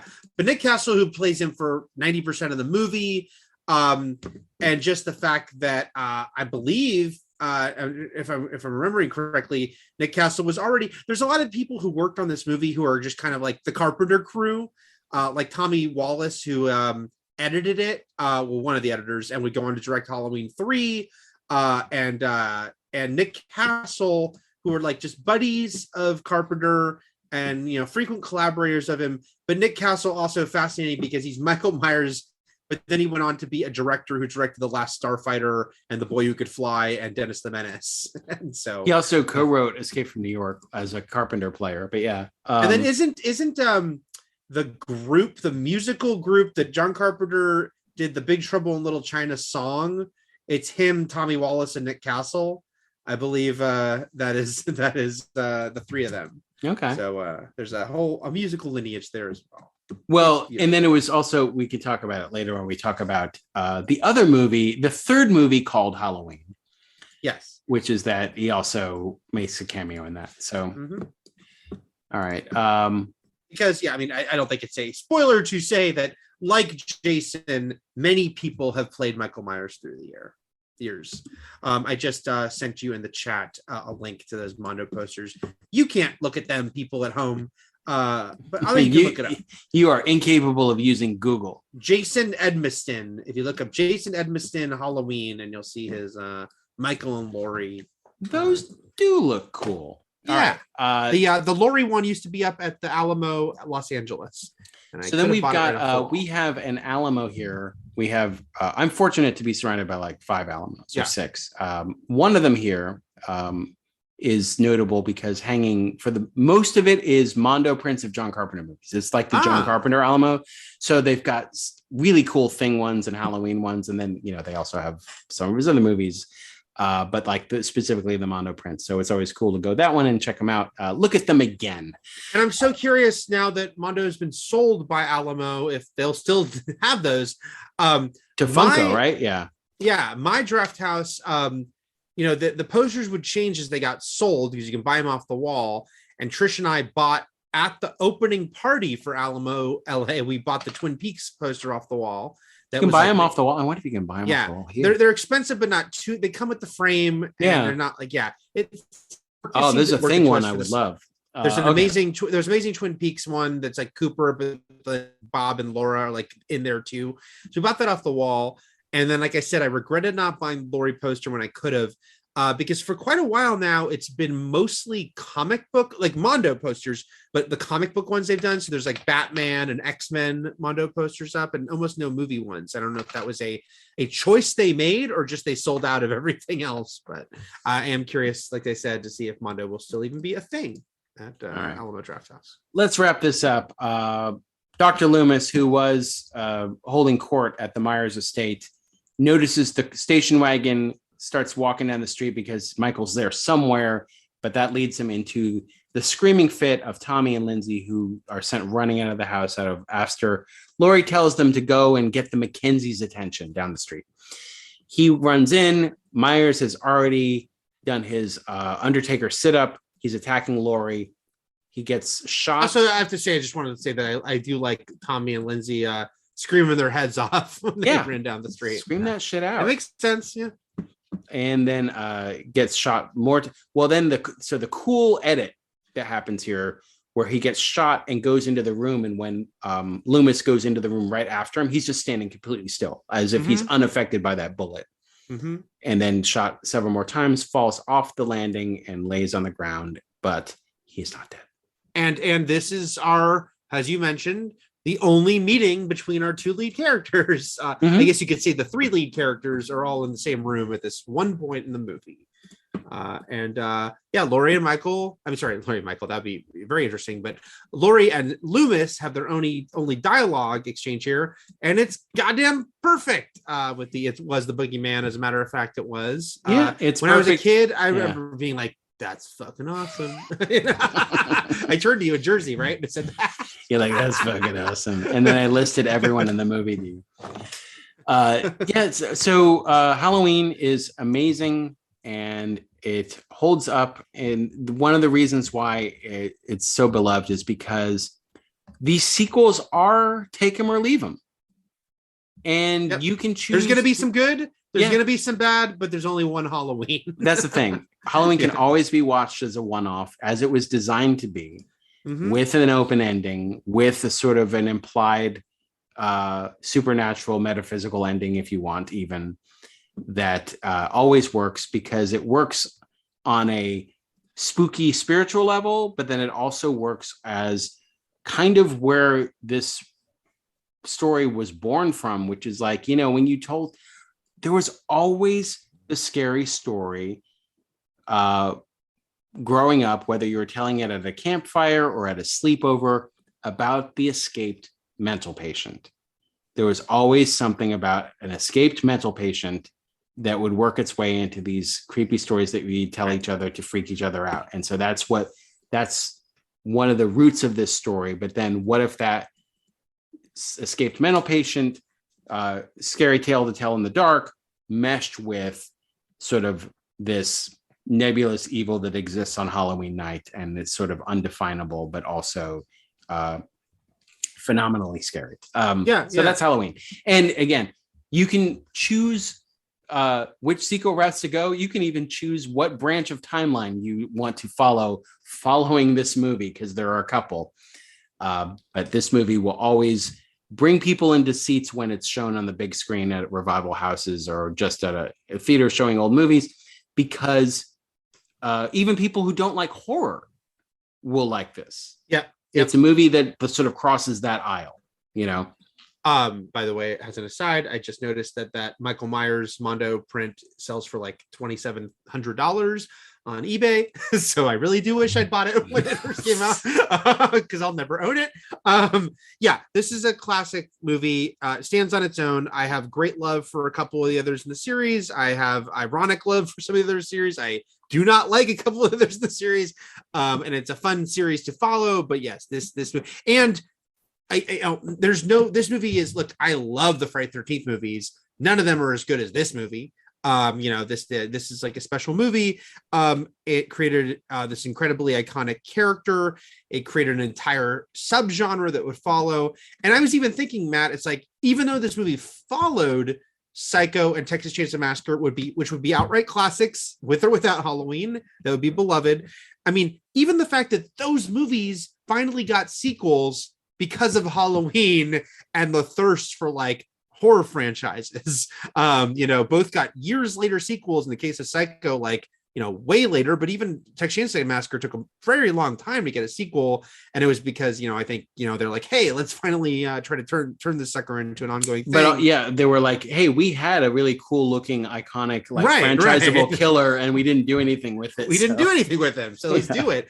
A lot leads back to this movie. And even if people ultimately, there'll always be like the who do you like better, Freddy, Jason, Michael, and no matter where you fall on that, it's just like, Michael is definitely like and this movie is just such a huge starting point for all of even those debates existing. So for those interested, I wrote the scripts for 4 IGN videos that I can at least post this one on the We Enjoy Twitter, where I had to make the case for Freddy, Jason, Chucky, or Michael being the greatest slasher maniac of all time. And so I would argue, I actually had no vote in it. Each person, it was like when you're on the debate team, and you had to you were given a topic to argue. So that's what I had to do. But I won't tell you who I really think. But even though I do think people should check out your video, Matt, I will say, if you've never seen these movies before, maybe wait till after, because there's clips from like all the movies. And that's true,